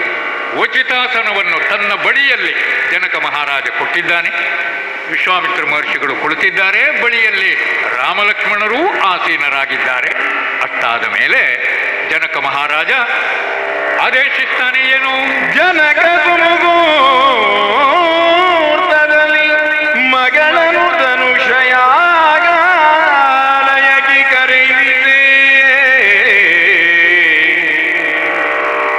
ವನಜ ಮುಖಿಯರು ಜಾನಕಿ ದೇವಿಯನು ಸಿಂಗರಿಸಿ, ವನಜ ಮುಖಿಯರು ಜಾನಕಿ ದೇವಿಯನು ಸಿಂಗರಿಸಿ, ಅನುನಯದಿ ಕರೆತರನು ಗಾಡುತ್ತ ವನಜಲೋಚನೆ ನಡೆದು ಬಂದಳು. ಇನಕುನೋತ್ತಮನನ್ನು ನೆನೆಯುತ್ತ ಭಕ್ತಿ ಭಾವದಲ್ಲಿ, ಇನಕುನೋತ್ತಮನನ್ನು ನೆನೆಯುತ್ತ ಭಕ್ತಿ ಭಾವದಲ್ಲಿ ಸೀತಾದೇವಿಯನ್ನು ಆ ಯಾಗಮಂಟಪಕ್ಕೆ ಕರೆದುಕೊಂಡು ಬರುವ ಹಾಗೆ ಸೂಚಿಸಿದ್ದಾನೆ ಜನಕ ಮಹಾರಾಜ. ಅದು ಬರಿಯ ಯಾಗ ಅಲ್ಲ, ಅದು ಒಂದರ್ಥದಲ್ಲಿ ಸೀತಾ ಸ್ವಯಂವರ ಧನುಸ್ಸನ್ನೆತ್ತುವುದೇ ಆ ಯಜ್ಞದ ಸ್ವರೂಪವಾಗಿದೆ. ಆದ್ರಿಂದ ಮದುಮಗಳಾಗಿಯೇ ಬರಬೇಕಲ್ವೇ ಸೀತಾದೇವಿ? ಮದುಮಗಳು ಅಂತಂದ್ರೆ ಶೃಂಗಾರ ಮಾಡಬೇಕಲ್ಲ, ಬಹಳ ಮೊದಲೇ ಸುಂದರಿಯಲ್ವೇ ಸೀತೆ. ಅವಳಿಗೆ ಮತ್ತಷ್ಟು ಅಲಂಕಾರವನ್ನು ಮಾಡಿದಾಗಲಂತೂ ಲೋಕೋತ್ತರ ಸುಂದರಿಯಾದ ಸೀತೆ ಅದ್ಭುತವಾಗಿ ಕಂಗೊಳಿಸ್ತಾ ಇದ್ದಾಳೆ. ಎಲ್ಲರ ಕಣ್ಣು ಅವಳ ಮೇಲೆ ಈ ಹೊತ್ತು ಅವರೆಲ್ಲರೂ ಅವಳನ್ನೇ ನೋಡ್ತಾ ಇದ್ದಾರೆ. ಆದರೆ ಸೀತೆ ಮಾತ್ರ ತಲೆಯನ್ನು ತಗ್ಗಿಸಿ ಲಜ್ಜಾಭಾರದಿಂದ ಬರ್ತಾ ಇದ್ದಾಳೆ. ಮನಸ್ಸಿನಲ್ಲಿ ಮಾತ್ರ ಆ ಇನಕುಲೋದ್ಭವನಾದ ಶ್ರೀರಾಮ ನಿನ್ನೆ ದಿವಸ ಯಾರನ್ನು ಕಂಡಿದ್ದಾಳೋ, ವನಜನಾಭ ಅಂತ ತಿಳಿದು ಯಾರನ್ನು ವಂದಿಸಿದ್ದಾಳೋ, ಅದೇ ಭಕ್ತಿಭಾವ ಈ ಸೀತೆಯ ಮನಸ್ಸಿನಲ್ಲಿ ಆ ಶ್ರೀರಾಮನ ಬಗ್ಗೆ ಉಂಟು. ಅವನನ್ನೇ ನೆನೆಯುತ್ತಾ ಇದ್ದಾಳೆ. ಭಕ್ತಿಯಿಂದಲೇ ನೆನೆದು ಮುಂದೆ ಮುಂದೆ ಮುಂದೆ ಮುಂದೆ ನಡೆಯುತ್ತಾ ಬರ್ತಾ ಇದ್ದಾಳೆ. ಏನು ಸೌಂದರ್ಯ ಅದು! ಆ ಸೌಂದರ್ಯವನ್ನು ಯಾವ ರೀತಿ ಹೋಲಿಸಬೇಕು ಕವಿಗೆ ಅರ್ಥವಾಗುವುದಿಲ್ಲ ಎನ್ನುವ ಹಾಗುಂಟು. ಶಾರದೆಯು ಆಚಾಳಿ, ಶಾರದೆಗೆ ಹೋಲಿಸೋಣವೋ? ಚಂದ ಇದ್ದಾಳೆ ಶಾರದೆ, ಹೌದು, ತುಂಬ ಚಂದವೇ. ಆದರೆ ಎಂಥದ್ದು, ಬಾಯಿ ತೆಗೆದರೆ ಮಾತು ನಿಲ್ಲಿಸುವುದಕ್ಕಿಲ್ಲ, ವಟ ವಟ ವಟ ಅಂತ ಮಾತಾಡ್ತಲೇ ಇರ್ತಾಳೆ. ಆ ತುಂಬ ಮಾತಾಡುವ ಹೆಣ್ಣು ಮಕ್ಕಳು ಇಷ್ಟ ಆಗೋದಿಲ್ಲ. ಒಂದು ಸ್ವಲ್ಪ ಏನದು ಒಂದು ಹಿತವಾಗಿ ಬೇಕದು, ಮರ್ಯಾದೆಗೆ ತಕ್ಕಷ್ಟೇ ಬೇಕು. ಲೆಕ್ಕಕ್ಕಿಂತ ಹೆಚ್ಚು ಮಾತಾಡಿದರೆ ಅದು ಒಳ್ಳೆಯದಲ್ಲ. ಆದ್ದರಿಂದ ಶಾರದೆಯನ್ನು ಸೀತೆಗೆ ಹೋಲಿಸುವ ಹಾಗಿಲ್ಲ. ಶಿವನಿಗೆ ಪಾರ್ವತಿಯರ್ಥ, ಇನ್ನು ಪಾರ್ವತೀ ದೇವಿ ಸುಂದರಳು.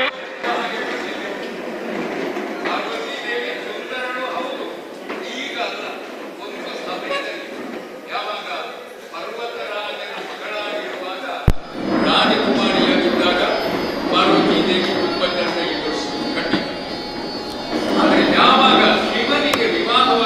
ಇದ್ದಾಳೋ ಮತ್ತೆ ಎಂಥದ್ದು ಚಂದ, ಮತ್ತೆ ಎಲ್ಲ ತಪಸ್ವಿ ಜೀವನ ಅಲ್ಲವೇ. ಆ ಶಿವನು ಅಷ್ಟೇ, ಅವನಿಗೆ ಎಂಥದ್ದು ಬೇಡ, ಅವನಿಗೆ ಬಟ್ಟೆಯೂ ಬೇಕು ಅಂತಿಲ್ಲ, ಭಸ್ಮ ಧಾರಣೆ ಮಾಡಿಕೊಂಡು ಸುತ್ತಾಡುತ್ತಾ ಇದ್ದಾನೆ.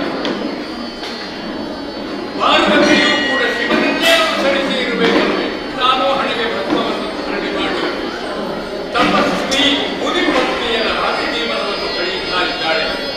ಆದ್ದರಿಂದ ಪಾರ್ವತಿಯನ್ನು ಹೋಲಿಸುವುದು ಸರಿಯಲ್ಲ. ಸೀತೆಗೆ ಇನ್ಯಾರು ಮಾರಸತಿ ದುಃಖಿತಳು ತನುರಹಿತ ಪತಿಗೂಡಿ. ಒಂದು ಸಮಯದಲ್ಲಿ ರತೀದೇವಿ ಸುಂದರನಾಗಿದ್ದು, ಹಾಗಾದ್ರೆ ಈಗ ಸುಂದರಿಯಾಗಿಲ್ಲವೇ ಅಂತ ಕೇಳಿದ್ರೆ, ಇಲ್ಲಪ್ಪ, ಚೆನ್ನಾಗಿ ಸರಿಯಾಗಿ ಊಟವೇ ಮಾಡುವುದಿಲ್ಲ ಅವಳು. ಕೆಲವು ದಿವಸ ಅಂದ್ರೆ ಯಾವಾಗಿಂದ? ಅದೇ ಮನುಮಥ ಶಿವನ ಹಣೆಕಣ್ಣಿನ ಬೆಂಕಿಗೆ ಸಿಕ್ಕಿ ಭಸ್ಮವಾಗಿ ಹೋದ ಮೇಲೆ ಅನಂಗನಾಗಿ ಕಾಣದೆ ಆಗಿ ಹೋದನಲ್ಲ, ಲಾಗಾಯಿತು ಅವಳಿಗೆ ದುಃಖವೇ. ತನ್ನ ಗಂಡನ ಮುಖವನ್ನೇ ನೋಡುವುದಕ್ಕಿಲ್ಲ. ಆ ದುಃಖದಿಂದ ಅವಳೂ ಬಡವಾಗಿದ್ದಾಳೆ. ಆದ್ದರಿಂದ ಸೀತೆಯ ಸೌಂದರ್ಯಕ್ಕೆ ರತಿಯೂ ಸರಿಯಲ್ಲ. ಕ್ಷೀರಸಾಗರ ಕುಮರಿ ಲಕ್ಷ್ಮಿಗೆ ಘೋರ ವಿಷ ಸುರೆ ಸಖಭವರು. ಕ್ಷೀರಸಾಗರ ಕುಮರಿ ಲಕ್ಷ್ಮಿಗೆ ಘೋರ ವಿಷ ಸುರೆ ಸಖಭವರು. ಮೇಣಾರ ಕಾಣಿರು ಸೀತೆಯ ಪೋಲ್ವರ ಲೋಕದಲ್ಲಿ. ಮೇಣಾರ ಕಾಣಿರು ಸೀತೆಯ ಪೋಲ್ವರ ಲೋಕದಲ್ಲಿ.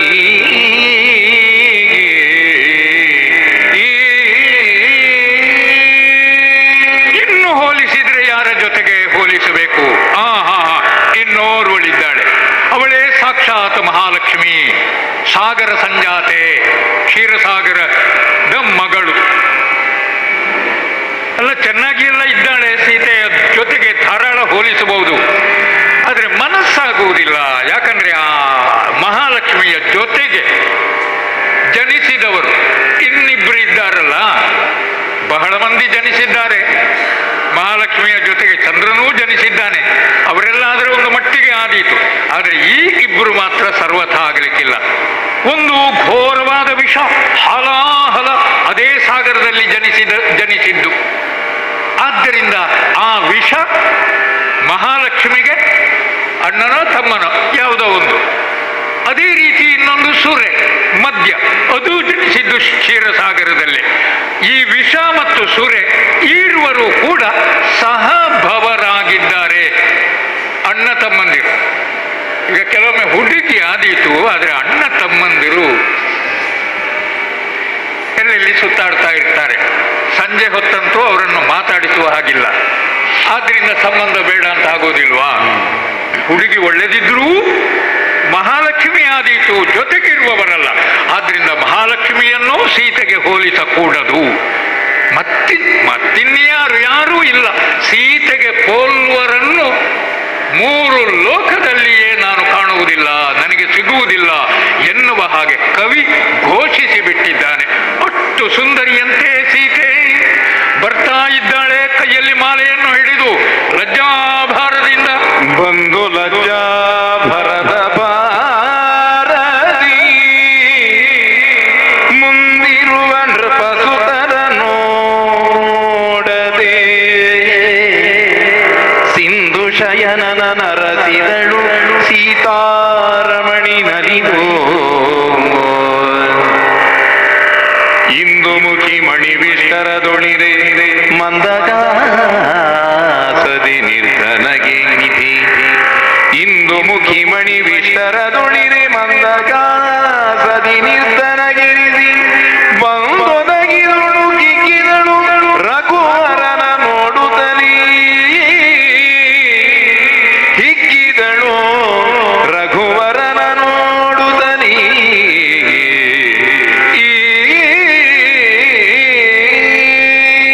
ನಾವು ಯೋಚನೆ ಮಾಡುವುದು ಮದುಮಗಳು ಯಾರನ್ನೂ ನೋಡ್ತಾ ಇಲ್ಲ.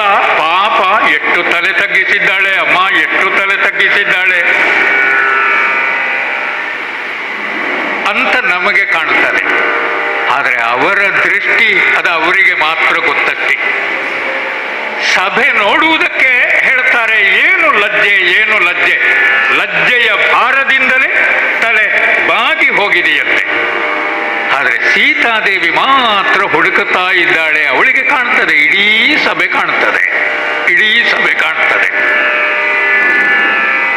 ಎಂಥದ್ದನ್ನು ಯಾವ ರಾಜಕುಮಾರನನ್ನು ನೋಡುವುದಲ್ಲ ಅವಳು ಹುಡುಕುತ್ತಾ ಇರುವುದು ಸಿಂಧು ಶಯನನನ್ನು.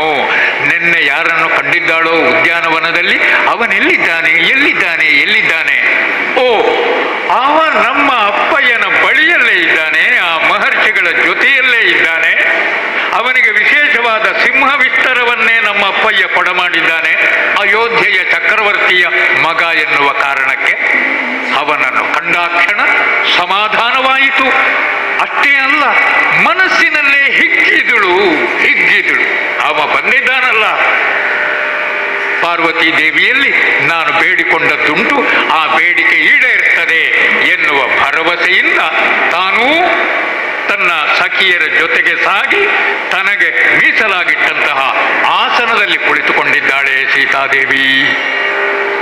ಏಳಿರೋ ತಮರಿ, ಏಳಿ ಏಳಿ ಬನ್ನಿ, ಕೀರ್ತಿ ವಿಶಾಲಮತಿಗಳೇ, ರುದ್ರ ಜಾಪವಲೀಲೆ ಇನ್ನೆತ್ತು ತಲಿ ಮುರಿದುಡಿ ನಿಮಗ ಗುದು ಕೀರ್ತಿ. ಏಳುತ್ತಿ ಧನುವನೆತ್ತಿ ಭಂಗಿತಿ, ನೀಲಲೋಚನೆ ಕರದ ಜಯಮಣಿ ಮಾಲೆ ಧರಿಸಿದ ರಾಜಪುತ್ರನೆ ಧನ್ಯದೀ ಜಗದೀ. ಏಳಿರೋತ್ತಮರೇ, ಜನಕ ಉದ್ಘೋಷಿಸ್ತಾನೆ, ಬನ್ನಿ ಏಳಿ ಏಳಿ. ಯಾರು ವೀರೋತ್ತಮರಿದ್ದೀರೋ, ರಾಜಕುಮಾರರು, ಸ್ವಯಂವರದ ಉದ್ದೇಶದಿಂದ ಬಂದವರು, ಅವರಿಗೆಲ್ಲ ಈಗ ಸಮಯ. ಈ ಮೊದಲೇ ಘೋಷಿಸಿದ ಹಾಗೆ ರುದ್ರ ಚಾಪ, ಶಿವಧನುಸ್ಸು ಸುಂದರವಾಗಿ ಅಲಂಕರಿಸಲ್ಪಟ್ಟು ವೇದಿಕೆಯ ಮೇಲೆ ಇರಿಸಲ್ಪಟ್ಟಿದೆ. ಉತ್ಸಾಹಿಗಳಾದವರೆಲ್ಲ ಬನ್ನಿ, ಆ ಧನುಸ್ಸನ್ನೆತ್ತಿ ಅದನ್ನು ಹೆದೆಯೇರಿಸಿ ಆ ಮೂಲಕವಾಗಿ ನಿಮ್ಮ ಪ್ರತಾಪವನ್ನು ಪ್ರದರ್ಶಿಸಿ. ನಿಮಗೆ ಎರಡೆರಡು ಲಾಭ ಆಗುತ್ತದೆ. ಆ ಶಿವಧನುಸ್ಸಿಗೆ ಹೆದೆಯೇರಿಸಿದರೆ ನಿಮಗೆ ವಿಶೇಷವಾದ ಕೀರ್ತಿ ಬರ್ತದೆ, ಸುಕೀರ್ತಿ ಉಂಟಾಗುತ್ತದೆ ನಿಮಗೆ. ಅದರ ಜೊತೆಗೆ ಯಾರು ಅದಕ್ಕೆ ಹೆದೆಯೇರಿಸ್ತಾರೋ, ಇಲ್ಲ ಅದನ್ನು ಭಂಗಿಸ್ತಾರೋ, ಅವರು ಸೀತೆಯನ್ನು ಕೂಡ ಪಡೆಯುತ್ತಾರೆ. ನನ್ನ ಮಗಳಾದಂತಹ ಸೀತೆಯ ಜೊತೆಗೆ ಅವರಿಗೆ ವಿವಾಹವನ್ನು ಏರ್ಪಡಿಸುತ್ತೇನೆ, ಧಾರಾದತ್ತವಾಗಿ ಅವರಿಗೆ ನಾನು ಕೊಡಮಾಡ್ತೇನೆ ನನ್ನ ಮಗಳನ್ನು. ಹಾಗಾಗಿ ಮದುವೆಯೂ ಆಗುತ್ತದೆ, ಕೀರ್ತಿಯೂ ವಿಸ್ತರಿಸ್ತದೆ. ಹೇಳಿ ಬನ್ನಿ ಬನ್ನಿ ಬನ್ನಿ, ಯಾರು ಯಾರು ಬರ್ತೀರಿ, ಯಾರು? ಬಹಳ ಮಂದಿ ಎದ್ದರು, ಹೋದರು ವೇದಿಕೆಯ ಮೇಲೆ ಹತ್ತಿದ್ರು, ಧನುಸ್ಸಿನ ಬಳಿಗೂ ಹೋದರು. ಕೆಲವರು ನೋಡಿಯೇ ಹಿಂದೆ ಬಂದರು, ಕೆಲವರು ಮುಟ್ಟಿ ಹಿಂದೆ ಬಂದರು, ಇನ್ನು ಕೆಲವರು ಎತ್ತುವುದಕ್ಕೆ ನೋಡಿ ಹಿಂದೆ ಬಂದರು. ಹೋದವರೆಲ್ಲ ಹಿಂದೆ ಬಂದದ್ದೇ. ಹೇಗೆ ಹುಡುಗಿದುದು ಭುಜ ಶಕ್ತಿ ಕಾರ್ಮುಖಮಿಡುಕದಾದುದು, ಮೇಲುದ್ರಿ ನಿನ್ನಡುಗಿ ಜಾಪದ ತೊಡಕ ಬಿಟ್ಟರು ಘಾತಿಯಾಗುತ್ತಲೇ. ಅಡಗಿದ ಕರತಲದಿ ಮಗವನು ನಡೆದು ಪೀಠವನೆಮ್ಮಿ ಕುಳಿತರು, ಪಡೆದು ವೈರಾಗ್ಯವನು ಮೋಕವ ತೊಡೆದು ಮನದಿಂದ.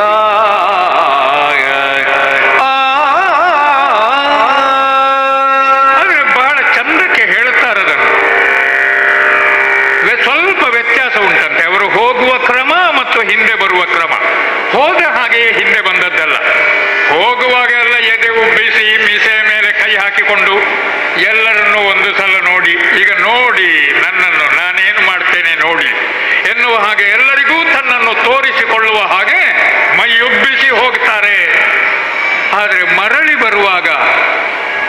ಜನವೇ ಬೇರೆಯೋ ಅಂತ ಕಾಣ್ತದೆ.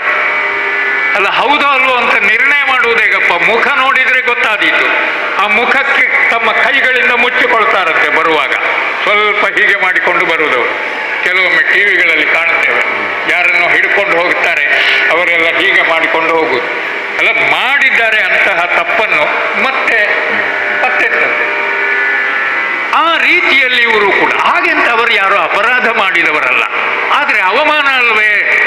ಸೀತಾದೇವಿಯನ್ನು ವಿವಾಹವಾಗಬೇಕು ಎನ್ನುವ ಆಸೆಯಿಂದ ಬಂದವರು ಇಲ್ಲಿ ತಮಗೆ ಬಗ್ಗದೇ ಇರುವಂತಹ ಧನುಸ್ಸದು ಆ ಕಾರ್ಮುಖ ಅದು ಅಲುಗಾಡುವಂತಹದ್ದೇ ಅಲ್ಲ, ಭುಜ ಶಕ್ತಿ ಉಡುಗಿ ಹೋಯಿತು, ಏನೂ ಮಾಡುವುದಕ್ಕಿಲ್ಲ. ಸೋತು ಸಪ್ಪಗಾಗಿ ಬೇಡ, ನಮಗೆ ಸೀತೆ ನಮಗಿದ್ದದ್ದಲ್ಲ ಎನ್ನುವ ಹಾಗೆ ನಿರ್ಣಯವನ್ನು ಮಾಡಿ ಸೀತಾದೇವಿಯ ಮೇಲಿನ ಮೋಹವನ್ನು ಬಿಟ್ಟಿದ್ದಾರೆ. ವಿಶೇಷ ಅದು, ಬಂದ ಯಾವ ರಾಜಕುಮಾರರಿಗೂ ಈ ಹೊತ್ತಿಗೆ ಸೀತೆಯ ಮೇಲೆ ಮೋಹವಿಲ್ಲ. ಲಕ್ಷ್ಮೀ ಸ್ವಯಂವರದಲ್ಲಿ ಲಕ್ಷ್ಮಿಯೂ ಕೂಡ ವರಮಾಲಿಕೆಯನ್ನು ಹಿಡಿದು ಒಬ್ಬೊಬ್ಬನನ್ನೇ ನಿರಾಕರಿಸ್ತಾ ಹೋದಳಂತೆ. ಚಂದ್ರ ಶೀತಲನಿದ್ದಾನೆ, ವಾಯು ಚಂಚಲನಿ, ಈ ಕಾರಣಗಳನ್ನು ಕೊಟ್ಟು ಅಲ್ಲಿಯವರೆಗೆ ಆಸೆಯ ಕಣ್ಣುಗಳಿಂದ ನೋಡ್ತಾ ಇದ್ರು. ತಮ್ಮನ್ನು ದಾಟಿ ಮಹಾಲಕ್ಷ್ಮಿ ಮುಂದೆ ಹೋಗಿದ್ದಾಳೆ ಅಂತಾದ ಮೇಲೆ ಮತ್ತಿಲ್ಲ, ಅದು ನಮಗಿರುವುದಲ್ಲ, ನಮ್ಮದಲ್ಲ, ಅದು ನಮಗಿರುವುದಲ್ಲ ಎನ್ನುವ ನಿರ್ಣಯವನ್ನು ಆ ಸಭೆಯವರೂ ಮಾಡಿದ್ರು. ಇದು ಮನೆಗಿಂತ ದೊಡ್ಡ ಮೆಟ್ಟುಕಲ್ಲು, ನಮ್ಮದಲ್ಲ ಅದು ಅಂತ. ಇದಕ್ಕೆ ಅಷ್ಟೇ ದೊಡ್ಡ ಮನೆಯವ ಆಗಬೇಕು. ದೊಡ್ಡ ಮನೆ ಅಂದರೆ ವಿಶ್ವವೇ ಮನೆಯಾಗುಳ್ಳವ ಆಗಬೇಕು ಎನ್ನುವ ಹಾಗೆ ನಿರ್ಣಯ ಮಾಡಿದ್ದಾರೆ. ಆದರೆ ಅದು ಯಾರು, ಎಲ್ಲಿದ್ದಾನೆ, ಯಾಕೆ ಬರುವುದಿಲ್ಲ ಗೊತ್ತಿಲ್ಲ, ಯಾರೂ ಹೇಳ್ತಾ ಇಲ್ಲ. ಒಂದು ಸ್ವಲ್ಪ ಹೊತ್ತು ಜನಕ ಇಡೀ ಸಭೆಯನ್ನು ನೋಡಿದ, ಮತ್ತೆ ಒಂದೆರಡು ಮಂದಿ ಎದ್ದರು. ಅವರು ಇಲ್ಲಿಗೆ ಬರಲಿಕ್ಕಲ್ಲ, ಅವರು ಭೋಜನ ಶಾಲೆಗೆ ಹೋಗ್ಲಿಕ್ಕೋ ಅಥವಾ ಬೇರೆ ಕೆಲಸಕ್ಕೋ ಅಲ್ಲ, ಪ್ರಸಾದ ತಗೊಳ್ಳಿಕ್ಕೆ ಹಾಗೆ ಹೋದವರೇ ಇರುವುದು ಹೊರತು ಇಲ್ಲ. ಏನಾಗ್ತದೆ? ಅವನಿಯೊಳು ವಿಧಿ ಸೃಜಿಸಲಿಲ್ಲವೇ, ಭುವಿಯ ಮಗಳಿಗೆ ಪತಿಯ ಮತಿ ಶಿವನ ಕಾರ್ಮುಕ ಬಿಡಿವ ವೀರನು ಜಗದೊಳಿಲ್ಲ. ಭುವಿಯ ಮಗಳಿಗೆ ಪತಿಯ ಸೃಜಿಸಲಿಲ್ಲವೇ ಮತಿ ಶಿವನ ಕಾರ್ಮುಕ ಬಿಡಿವ ವೀರನು ಜಗದೊಳಿಲ್ಲಾರು. ಅವನಿ ಶೂರಾಭಾವಮಾಗಿರಲಿ ಅವನಿ ಜಯವೈವಾಗ ನಿಂದುದೇ ಸಮರಿದನೆ ಪುಣ್ಯಗಳನೆಲ್ಲನ ಜನಕ ಹತಿಗೊಂಡ.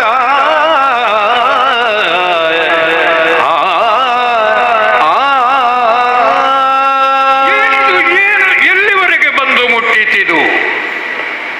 ಯಾರು ಕಾಣ್ತಾ ಇಲ್ಲ ಅಂದ್ರೆ ಯಾರು ಇಲ್ಲ ಎನ್ನುವುದು ಅರ್ಥ ಅಲ್ವೇ? ಹಾಗಾದ್ರೆ ಧನುಸ್ಸನ್ನು ಯಾರೂ ಎತ್ತುವುದಕ್ಕಿಲ್ಲವೇ? ಧನುಸ್ಸನ್ನು ಎತ್ತುವುದಕ್ಕಿಲ್ಲ ಅಂದ್ರೆ ಸೀತೆಯ ವಿವಾಹವೂ ಕೂಡ ಆಗುವುದಕ್ಕಿಲ್ಲವೇ? ಸೀತೆಯನ್ನು ವಿವಾಹವಾಗುವುದಕ್ಕೆ ಯೋಗ್ಯನಾದಂತಹ ಗಂಡನ್ನು ವಿಧಿ ಸೃಜಿಸಲೇ ಇಲ್ಲವೇ?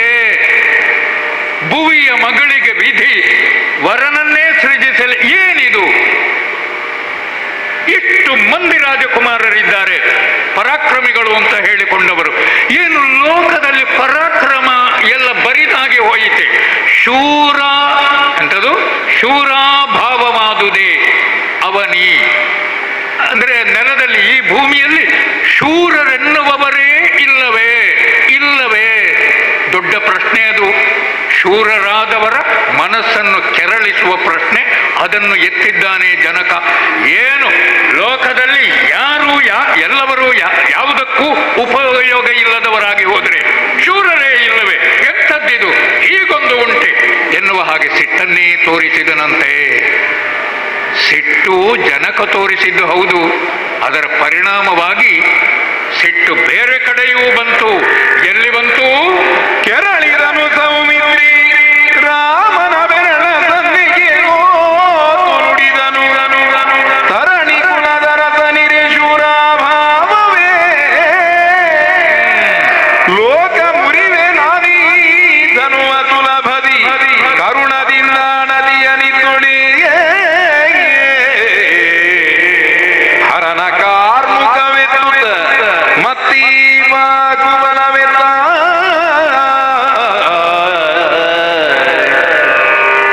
ಎದಿರ್ದೊಡೆ ಧನುವ ಕಾರ್ಮುಕ ಶರವ ಮುಟ್ಟಿರು ಮುಂದೆ ರಘುಪುರ ತರ ತಿರುಗನೀನಿರಲು ಜನಕನ ಭಂಡ ನುಡಿಯೇಕೆ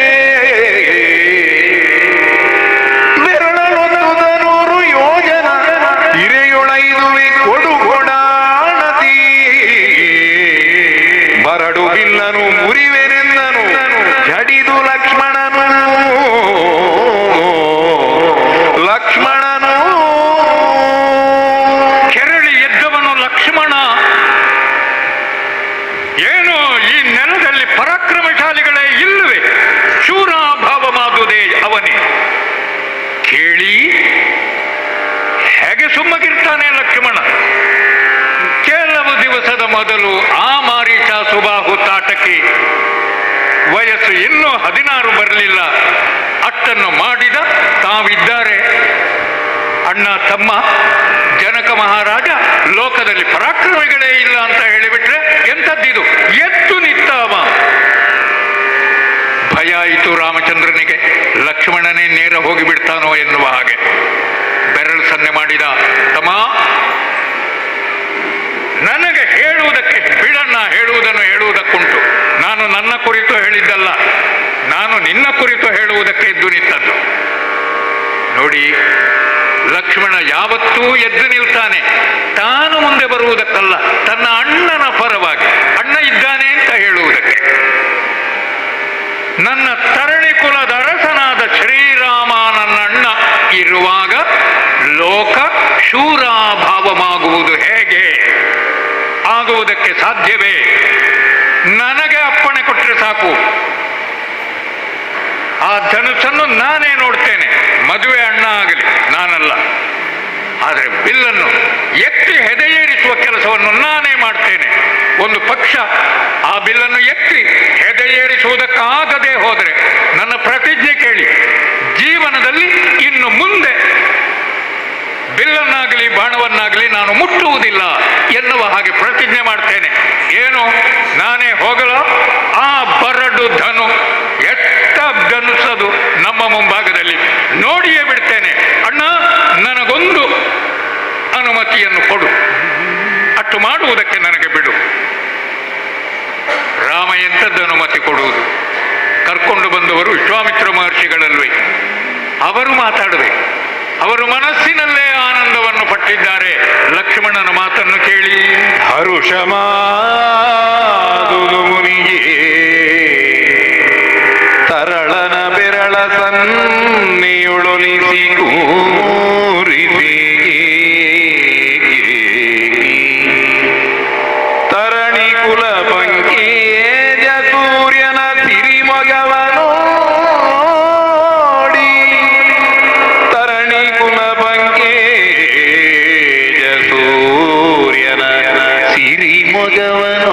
ಮೊಗವನೋಡಿ ಧರಣಿ ಜಯ ಪರಿತಾಪನಿಗೂ ಹರನ ಕಾರ್ಮುಕವಿರಲಿ ಭಂಗಿಸಿ ಸಿರಿಯು ಕರವಿಡಿಯುವ ವಿಶ್ವಾಮಿತ್ರ ಮುನಿರಾಯ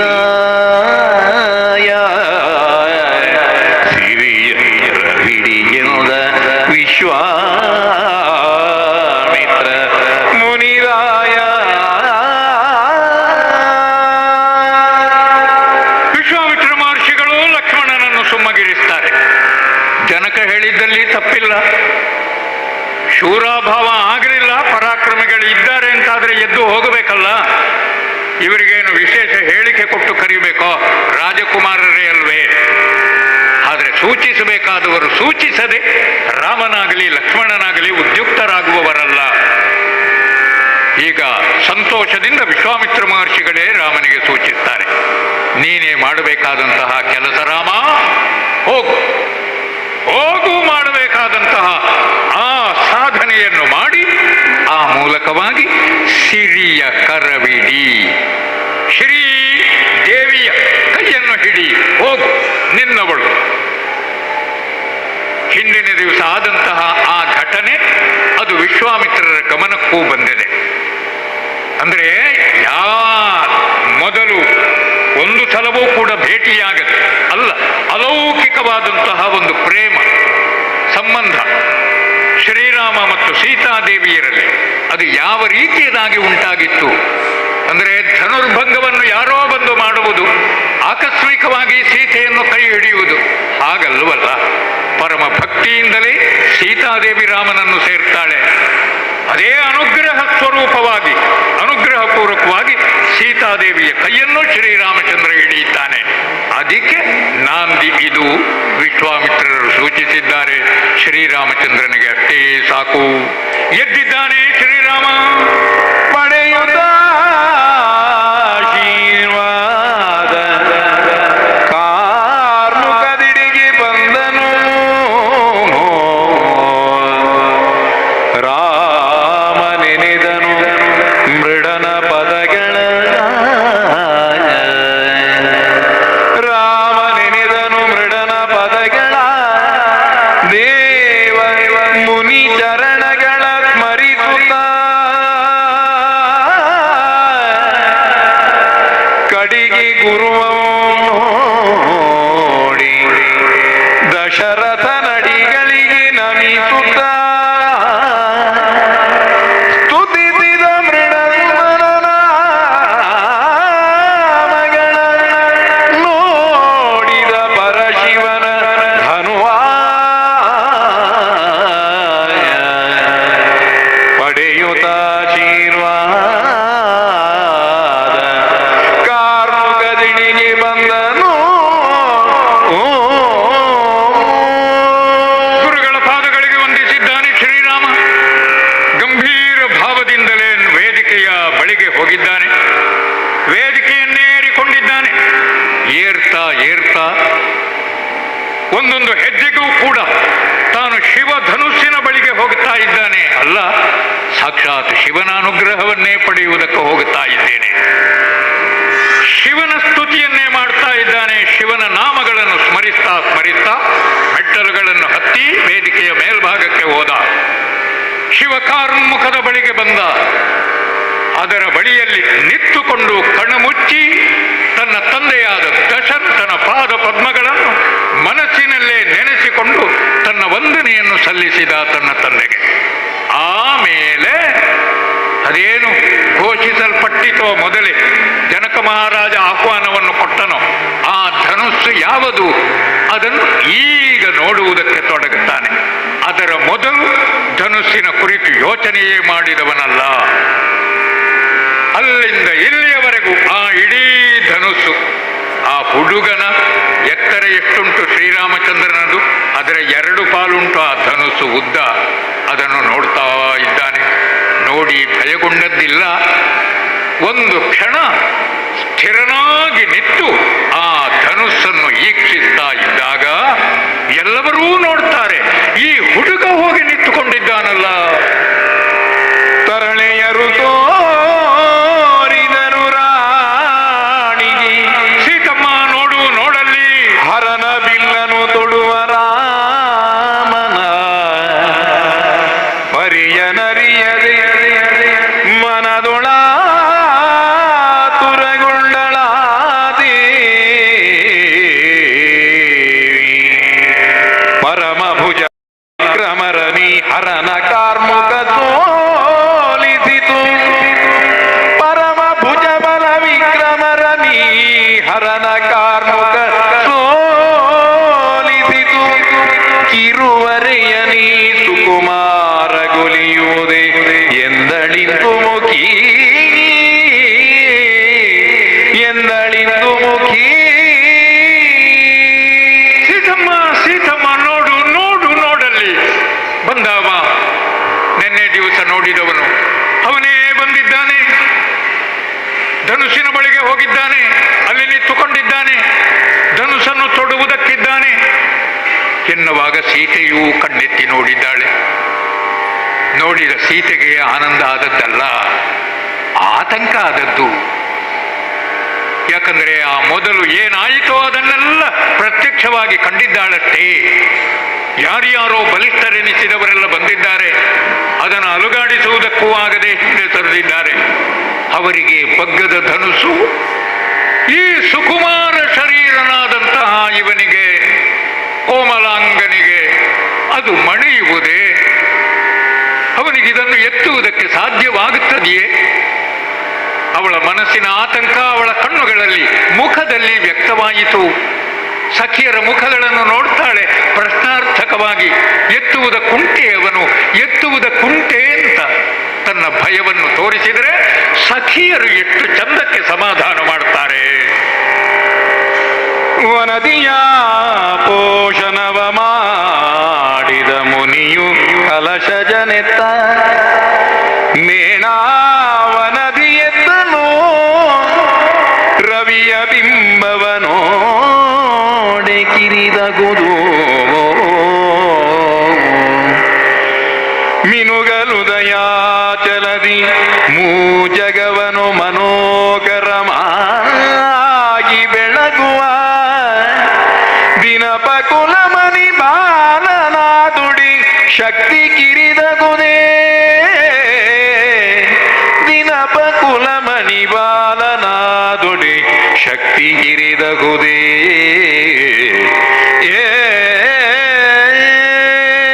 ಸೀತಮ್ಮ ಭಯಗೊಳ್ಳುವ ಕಾರಣವೇ ಇಲ್ಲ. ಯಾಕಂದ್ರೆ ನೋಡುವಾಗ ಹೇಗಿದ್ದಾನೆ ಎನ್ನುವುದರ ಮೇಲೆ ಅವನ ಸಾಮರ್ಥ್ಯ ನಿರ್ಣಯವಾಗುವುದಲ್ಲ. ನಿನಗೆ ಕಥೆ ಗೊತ್ತಿಲ್ವೇ? ಅಗಸ್ತ್ಯ ಮಹರ್ಷಿಗಳು ಇಡೀ ಸಮುದ್ರದ ನೀರನ್ನೇ ತನ್ನ ಬೊಗಸೆಯಲ್ಲಿ ತುಂಬಿ ಕುಡಿದಿದ್ದಾರೆ. ಅವರ ಎತ್ತರ ಎಷ್ಟು?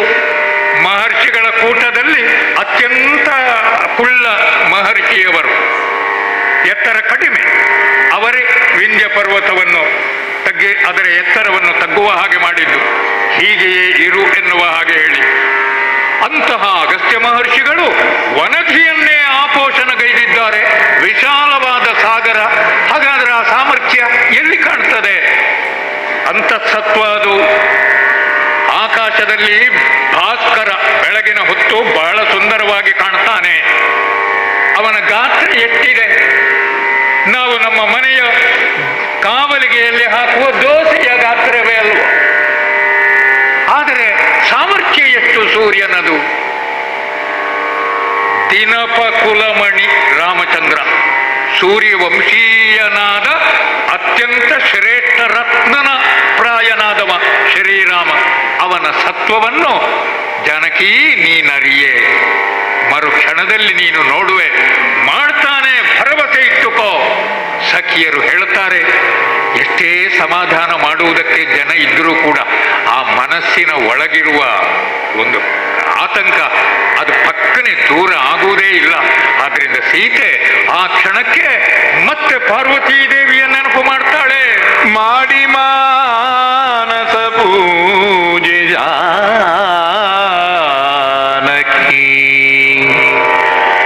ಮಾಡಿ ಮಾನಸ ಪೂಜೆ ಜಾನಕಿ ಬೇಡಿದಳು ಪಾರ್ವತಿಯ ವಿನಯದಿ.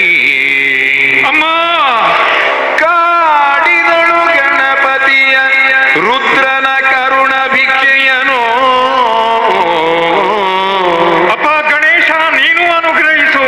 ನೀಡೆನು ತಲೆರಗಿದಳು ಭಕ್ತಿಯ ಜೋಡು ತೊಟ್ಟಳು ರಘುವರಗೆ ಜಯ ಬೇಡಿ ನಿನ್ನಳು ಪಿತನ ಶಪಥಕ್ಕೆ ಮರುಗಿ ಕಂಬಿದಳು. ಮಾಡಿ ಮಾನಸ ಪೂಜೆ ಜಾನಕಿ. ನಮ್ಮ ಆರಾಧ್ಯ ದೇವರನ್ನೇ ಬೇಡಿಕೊಳ್ಳುವುದು ನಾವು. ನಮ್ಮವರು ಯಾರೋ ಸಾಧನೆಯನ್ನು ಮಾಡ್ತಾ ಇದ್ದಾರೆ, ಒಂದು ಕ್ರೀಡಾ ಕ್ಷೇತ್ರದಲ್ಲಿಯೋ ಇನ್ನೊಂದು ಕಡೆಗೋ. ಆ ಕೊನೆಯ ಕ್ಷಣ ಬಂದಾಗ ಮನಸ್ಸಿನಲ್ಲಿ ಮತ್ತೆ ಮತ್ತೆ ನಾವು ದೇವರನ್ನು ಸ್ಮರಿಸ್ತಾ ನಮಸ್ಕಾರ ಮಾಡ್ತೇವೆ, ಬೇಡಿಕೊಳ್ತೇವೆ. ಕೆಲವೊಮ್ಮೆ ಹರಕೆಯನ್ನು ಕೂಡ ಕಟ್ಟಿಕೊಳ್ತೇವೆ ಆ ಹೊತ್ತಿನಲ್ಲಿ. ಸೀತಾದೇವಿಯೂ ಹಾಗೆ ಪಾರ್ವತೀ ದೇವಿಗೆ ಮತ್ತೊಮ್ಮೆ ಬೇಡಿಕೊಳ್ತಾಳೆ, ಈಡೇರಿಸುತ್ತಾಯೇ ನನ್ನ ಆಸೆಯನ್ನು. ಗಣಪತಿ ಮೊದಲು ಪೂಜೆಗೊಳ್ಳುವವ, ಅವನನ್ನು ಯಾವತ್ತೂ ನೆನಪು ಮಾಡಿಕೊಳ್ಳದೆ ಕಾರ್ಯವನ್ನು ತೊಡಗಬಾರದಂತೆ. ಅವಳಿಗೆ ಪಕ್ಕನೆ ನೆನಪಾಯಿತು, ಗಣಪತಿಗೆಲ್ಲಾದರೂ ಸಿಟ್ಟು ಬಂದು ಹೋಗಬಾರ್ದಲ್ಲ. ಆದ್ರಿಂದ ಗಣಪತಿಗೆ ಮತ್ತೆ ಮನಸ್ಸಿನಲ್ಲಿ ಕೈ ಮುಗಿಯುತ್ತಾಳೆ. ಶಿವದೇವರನ್ನು ಕೂಡ ಸ್ಮರಿಸಿಕೊಂಡು ತನ್ನ ಮನಸ್ಸಿನ ಮನಸ್ಸಿನಲ್ಲಿ ಏನು ಸಂಕಲ್ಪ ಇದೆಯೋ, ಯೋಚನೆ ಇದೆಯೋ, ಅದು ಈಡೇರುವ ಹಾಗೆ ಇಷ್ಟಾರ್ಥ ಸಿದ್ಧಿಯನ್ನು ಮಾಡಿ ಅಂತ ಬೇರೆ ಬೇರೆ ದೇವರುಗಳಲ್ಲಿ ಬೇಡಿಕೊಳ್ತಾಳೆ. ಎಷ್ಟು ಸುಂದರವಾಗಿ ಮಾನವ ಸಹಜ ಸ್ವಭಾವವನ್ನು ಕವಿ ಇಲ್ಲಿ ಒಡಮೂಡಿಸ್ತಾ ಇದ್ದಾನೆ. ಆಗುವುದಕ್ಕೆ ಲೋಕೋತ್ತರ ವ್ಯಕ್ತಿತ್ವ ಶ್ರೀರಾಮನದಾಗಲಿ, ಸಾಕ್ಷಾತ್ ಮಹಾಲಕ್ಷ್ಮಿಯಲ್ಲಿ ಸೀತಾದೇವಿ. ಆದರೆ ನಮ್ಮ ಮಧ್ಯೆಯಲ್ಲಿ ವ್ಯವಹರಿಸುವಾಗ ನಮ್ಮ ಹಾಗೆ ಲೋಕದ ಮಂದಿಯಂತೆಯೇ ಯೋಚನೆ ಮಾಡುವಂತಹದ್ದು, ಎಲ್ಲವೂ ಕೂಡ ಮಾತಾಡುವಂತಹದ್ದು. ಹಾಗಾಗಿ ಮತ್ತೆ ಮತ್ತೆ ನಮಸ್ಕಾರ ಆಗ್ತಾಳೆ. ಅಲ್ಲಿ ಶ್ರೀರಾಮಚಂದ್ರ ಏನು ಮಾಡ್ತಾ ಇದ್ದಾನೆ? ಮರದಿ ನಮಿಸಿದ ಗುರುವ ಮತ್ತ ಧನುವ ಸುಲಭದೊಳಿಸಿ ಗೊಳಿವುದ ಮಿನುಗಿ ಚಾಪವ ಬಾಗಿಸಲು ರಂಜಿಸಿತು ಕರಪುರದಿ ಧನುವನೆತ್ತಿದ ಬಗೆಯ ನರಿಯರು ಧನುವ ಬಾಗಿಸಿ ಹೆದೆಯನೇರಿಸಿ ಕ್ಷಣದೊಳೆರಡಾಗುತ್ತ ಮುರಿದುದು ಘೋರ ನಿತ್ವನದಿ ಕ್ಷಣದೊಳೆರಡಾಗುತ್ತ ಮುರಿದುದು ಘೋರ ನಿತ್ವನದಿ.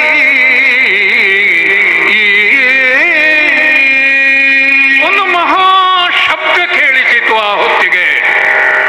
ಸೀತಾದೇವಿ ಕಣ್ಣು ಮುಚ್ಚಿ ಮನಸ್ಸಿನಲ್ಲಿ ಬೇಡಿಕೊಳ್ತಾ ಇದ್ದಾಳೆ. ರಾಮ ಏನು ಮಾಡ್ತಾನೆ ಎನ್ನುವುದರ ಬಗ್ಗೆ ಅವಳ ಗಮನವೇ ಇಲ್ಲ. ಕಣ್ಣು ಮುಚ್ಚಿದ್ದಾಳೆ, ಮತ್ತೆ ಮಧ್ಯೆ ಮಧ್ಯೆ ಕಣ್ಣು ತೆರೆಯುತ್ತಾ ಇದ್ದಾಳೆ. ಆದರೆ ಈ ಮಧ್ಯದಲ್ಲಿ ಕೇಳಿದಂತಹ ಸ್ಫೋಟಕ ಶಬ್ದ ಅದು. ಕ್ಷಣಕ್ಕೆ ಕಣ್ಣು ಬಿಟ್ಟು ನೋಡ್ತಾಳೆ. ಸೀತೆ ಏನು, ಉಳಿದವರೆಲ್ಲ ಮೊದಲೇ ಏಕದೃಷ್ಟಿಯಿಂದಲೇ ನೋಡ್ತಾ ಇದ್ದಾರೆ. ಏನು ಮಾಡ್ತಾನೆ, ಏನು ಮಾಡ್ತಾನೆ, ಏನು ಮಾಡ್ತಾನೆ, ಏನು ಮಾಡಿದ ಎನ್ನುವುದೇ ಗೊತ್ತಾಗಲಿಲ್ಲ.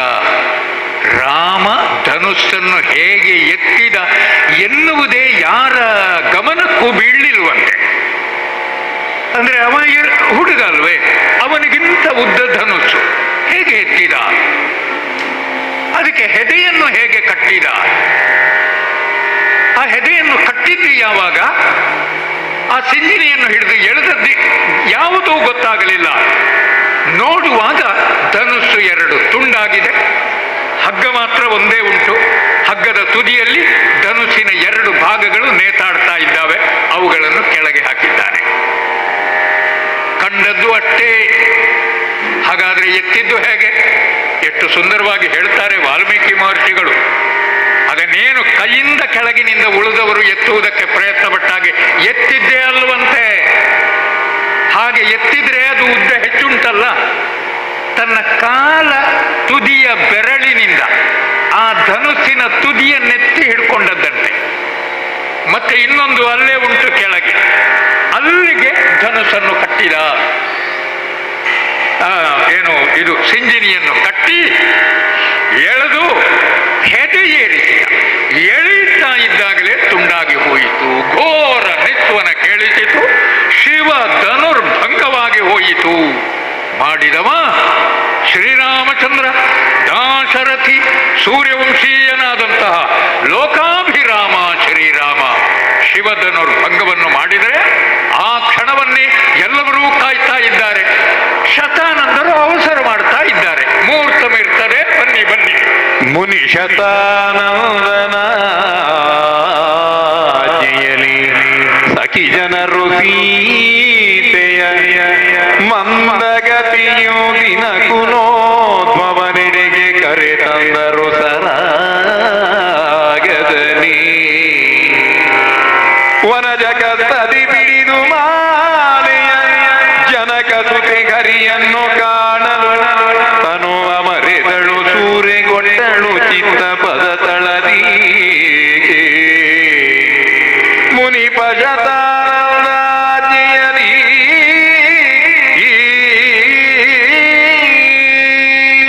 ಶರ್ತವನ್ನು ಪೂರೈಸಿದ್ದಾನೆ ಶ್ರೀರಾಮ. ಆದ್ರಿಂದ ಶತಾನಂದರು ಈಗ ಕ್ಷಣಕ್ಕೆ ಮಾಲ್ಯ ಧಾರಣೆ.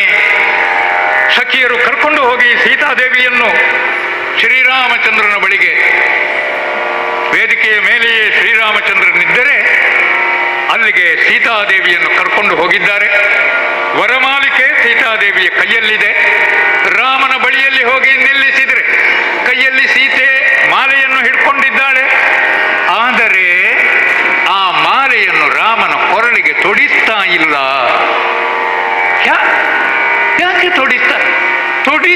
ಬೇಕು ಎನ್ನುವುದನ್ನು ಮರೆತು ಬಿಟ್ಟಿದ್ದಾಳೆ ಸೀತಾದೇವಿ. ಅದೇಕೆ ಮರೆತಳು? ಸೀತಾದೇವಿಯ ದೃಷ್ಟಿ ಇರುವುದು ರಾಮನ ಮೇಲಲ್ಲ, ಬದಲಾಗಿ ರಾಮನ ಪದ ತಲದ ಮೇಲೆ, ಅವನ ಚರಣ ಕಮಲಗಳನ್ನೇ ನೋಡ್ತಾ ಇದ್ದಾಳೆ. ಸೀತಾಮಾತೆಯ ಚಿತ್ತ ಶ್ರೀರಾಮಚಂದ್ರನ ಪಾದ ಪದ್ಮಗಳಲ್ಲಿ ಸ್ಥಿರವಾಗಿ ನಿಂತಿದೆ. ಓರ್ವಳು ಭಕ್ತೆ ತನ್ನ ಆರಾಧ್ಯ ಮೂರ್ತಿಗೆ ತನ್ನನ್ನು ಸಮರ್ಪಿಸಿಕೊಳ್ಳುವ ಹಾಗೆ ಅವನ ಪಾದಮೂಲದಲ್ಲಿ ತನ್ನನ್ನು ಅರ್ಪಿಸಿಕೊಂಡಿದ್ದಾಳೆ. ಆದ್ದರಿಂದಲೇ ಮಾಲೆ ಹಾಕುವುದನ್ನೇ ಮರೆತು ಬಿಟ್ಟಿದ್ದಾಳೆ. ಅವಳು ಮಾಲೆ ಹಾಕುವುದನ್ನು ಬಯಸುವುದಿಲ್ಲ, ಬದಲಾಗಿ ರಾಮನ ಕಾಲಿಗೆ ಎರಗಬೇಕು ಅಂತ ಬಯಸ್ತಾ ಇದ್ದಾಳೆ. ಆದರೆ ಕಾಲಿಗೆ ಎರಗುವುದು ಹೇಗೆ? ಅದಕ್ಕೊಂದು ಅಡ್ಡಿ ಉಂಟು. ಏನು ಕೈಯಲ್ಲಿ ಮಾಲಿಕೆ ಉಂಟು ಅದು ಅಡ್ಡಿಯಾಗುತ್ತದೆಯೇ? ಅಲ್ಲವೇ ಅಲ್ಲ. ಏನದು ಅಡ್ಡಿ? ಚರಣ ಸೋಂಗಲು ಶಿಲೆಯ ಹಲ್ಯ ತರುಣಿಯಾದುದನರಿತು ಜಾನಕಿ. ಕೊರಳ ನವರತ್ನಗಳು ಸಿರಿಪದ ಸೋಂಕಲೇನದು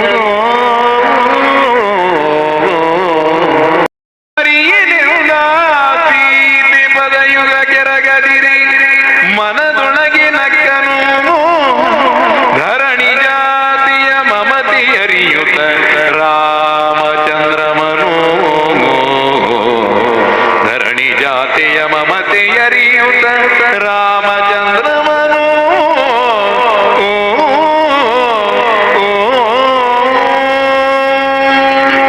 ಕಾಲಿಗೆ ಎರಗಬೇಕು ಅಂತ ಮನಸ್ಸಿದೆ, ಎರಗುವುದು ಹೇಗಪ್ಪ? ಕತೆ ಕೇಳಿದ್ದಾಳೆ ಸೀತಾದೇವಿ. ಕಲ್ಲಾಗಿ ಬಿದ್ದಂತಹ ಅಹಲ್ಯೆ ಶ್ರೀರಾಮಚಂದ್ರನ ಪಾದ ಸ್ಪರ್ಶವಾದಾಗ ಆ ಕಲ್ಲಿಗೆ ಜೀವ ಬಂದಿದೆ, ಹೆಣ್ಣಾಗಿದ್ದಾಳೆ. ತನ್ನ ಕೊರಳಲ್ಲಿ ಇರುವುದೆಲ್ಲ ಆ ರತ್ನಗಳ ಮಾಲೆ. ರತ್ನಗಳು ಮೂಲದಲ್ಲಿ ಈ ಕಲ್ಲಿನ ಸ್ವರೂಪದ್ದೇ ಅಲ್ವೇ? ಅದನ್ನು ನಾವೆಲ್ಲ ಕಲ್ಲು ಅಂತಲೇ ಹೇಳುವಂಥದ್ದು. ಒಳ್ಳೆ ವಜ್ರ ಇದ್ರೆ ಒಳ್ಳೆ ಕಲ್ಲು ಅಂತ ಕೇಳ್ತೇವೆ. ಒಳ್ಳೆ ಕಲ್ಲು ಅಂದ್ರೆ ಸಾಮಾನ್ಯ ಕಲ್ಲು ಎನ್ನುವುದು ಅರ್ಥ ಅಲ್ಲ, ವಜ್ರವೋ ಎನ್ನುವ ಅರ್ಥದಲ್ಲಿ. ಅಂತಹ ಮಣಿಗಳ ಮಾಲೆಯನ್ನೇ ಧರಿಸಿಕೊಂಡಿದ್ದಾಳೆ. ಕೊರಳ ತುಂಬ ಕಲ್ಲುಗಳ ಮಾಲೆ ಇದೆ. ತಾನು ಪಾದ ಸ್ಪರ್ಶ ಮಾಡುವುದಕ್ಕೆ ಬಗ್ಗಿದಾಗ, ವಂದಿಸುವುದಕ್ಕೆ ಹೋದರೆ, ಈ ಮಾಲೆ ಎಲ್ಲಾದರೂ ರಾಮನ ಪಾದಕ್ಕೆ ಮುಟ್ಟಿದರೆ ಅಲ್ಲಿರುವಂತಹ ಕಲ್ಲುಗಳೆಲ್ಲ ರೂಪ ಬದಲಿಸಿ ಆವಾಗ ಸಮಸ್ಯೆ ಆದೀತು. ಏನಾದೀತೋ? ಆದ್ದರಿಂದ ನಮಸ್ಕರಿಸುವುದಕ್ಕೂ ಕೂಡ ಸಮಸ್ಯೆ ಆದ ಹಾಗೆ ಸುಮ್ಮಗೆ ನಿಂತುಕೊಂಡ್ರೆ ಅವಳ ಮನಸ್ಸಿನಲ್ಲಿ ಯಾವ ಭಾವ ಇದೆ ಎನ್ನುವುದನ್ನು ಶ್ರೀರಾಮಚಂದ್ರ ಅರಿತುಕೊಂಡ. ಯಾವ ಭಾವ ಅಂತಂದ್ರೆ, ಶ್ರೀರಾಮಚಂದ್ರ ಅಹಲ್ಯೆಯ ಕುರಿತು ಯೋಚನೆ ಮಾಡ್ತಾ ಇಲ್ಲ, ಬದಲಾಗಿ ಅವಳು ಮಾಲೆಯನ್ನು ನನ್ನ ಕೊರಳಿಗೆ ಹಾಕುವುದಕ್ಕೆ ಬಂದವಳಲ್ಲ, ವರಮಾಲಿಕೆಯನ್ನು ತನ್ನ ಪಾದಕ್ಕೆ ಇಡುವುದಕ್ಕೆ ಬಂದಿದ್ದಾಳೆ, ತನ್ನ ಭಕ್ತೆಯಾಗಿ ತನ್ನ ಬಳಿಗೆ ಬಂದಿದ್ದಾಳೆ ಎನ್ನುವ ಸೀತಾದೇವಿಯ ಮನಸ್ಸನ್ನು ಶ್ರೀರಾಮಚಂದ್ರ ಅರ್ಥ ಮಾಡಿಕೊಂಡ. ಆದರೆ ಸೀತೆಗೆ ಸ್ಥಾನ ತನ್ನ ಪಾದ ಮೂಲದಲ್ಲಿ ಅಲ್ಲ. ಮಹಾವಿಷ್ಣು ಮಹಾಲಕ್ಷ್ಮಿಗೆ ಜಾಗ ಕೊಟ್ಟದ್ದು ತನ್ನ ಹೃದಯದಲ್ಲಿ. ಆದ್ದರಿಂದ ಸೀತೆಗೂ ಕೂಡ ಶ್ರೀರಾಮಚಂದ್ರನ ಹೃದಯದಲ್ಲೇ ಸ್ಥಾನ ಅಲ್ಲವೇ? ಲೋಕಾಭಿರಾಮನಾದಂತಹ ಶ್ರೀರಾಮ ಪೂರ್ಣವಾಗುವುದು ಮಹಾಲಕ್ಷ್ಮಿ ಸ್ವರೂಪೆಯಾದಂತಹ ಸೀತೆ ಅವನ ಹೃದಯವನ್ನು ಸೇರಿದಾಗ. ಅದನ್ನೇ ವ್ಯಕ್ತಪಡಿಸ್ತಾ ರಾಮ ಸುಂದರವಾಗಿ ನಕ್ಕು ಬಿಟ್ಟನಂತೆ. ರಾಮನ ಮುಗುಳು ನಗೆ ಇಡೀ ಜನಕ ಸಭೆಯಲ್ಲಿ ಹರಡಿತು. ಎಲ್ಲವರೂ ರಾಮ ಸೀತೆಯರನ್ನು ಆಶೀರ್ವದಿಸಿದರು ಎನ್ನುವಲ್ಲಿಗೆ ಈ ಕಥೆಯನ್ನು ಮುಕ್ತಾಯ ಮಾಡ್ತಾ ಇದ್ದೇವೆ. ಕೇಳಿದಂತಹ ನಿಮಗೂ ಹೇಳಿದ ನಮಗೂ ಕಾವ್ಯದ ಆರಾಧ್ಯ ಮೂರ್ತಿ ಶ್ರೀರಾಮಚಂದ್ರ ಸ್ವಾಮಿಯು ಸ್ಥಳಾದಿವಾಸಿನಿಯಾದಂತಹ ಆ ದುರ್ಗಾದೇವಿಯು ಪೂರ್ಣಾನುಗ್ರಹವನ್ನು ಮಾಡಲಿ ಅಂತ ಪ್ರಾರ್ಥಿಸ್ತಾ ಮಂಗಲವನ್ನು ಹಾಡ್ತೇವೆ. ಆಪದಾಮಪಹರ್ತಾರಂ ದಾತಾರಂ ಸರ್ವಸಂಪದಾ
ಆಷಾಢ ಮಾಸದ 2ನೇ ವಾರದ ಈ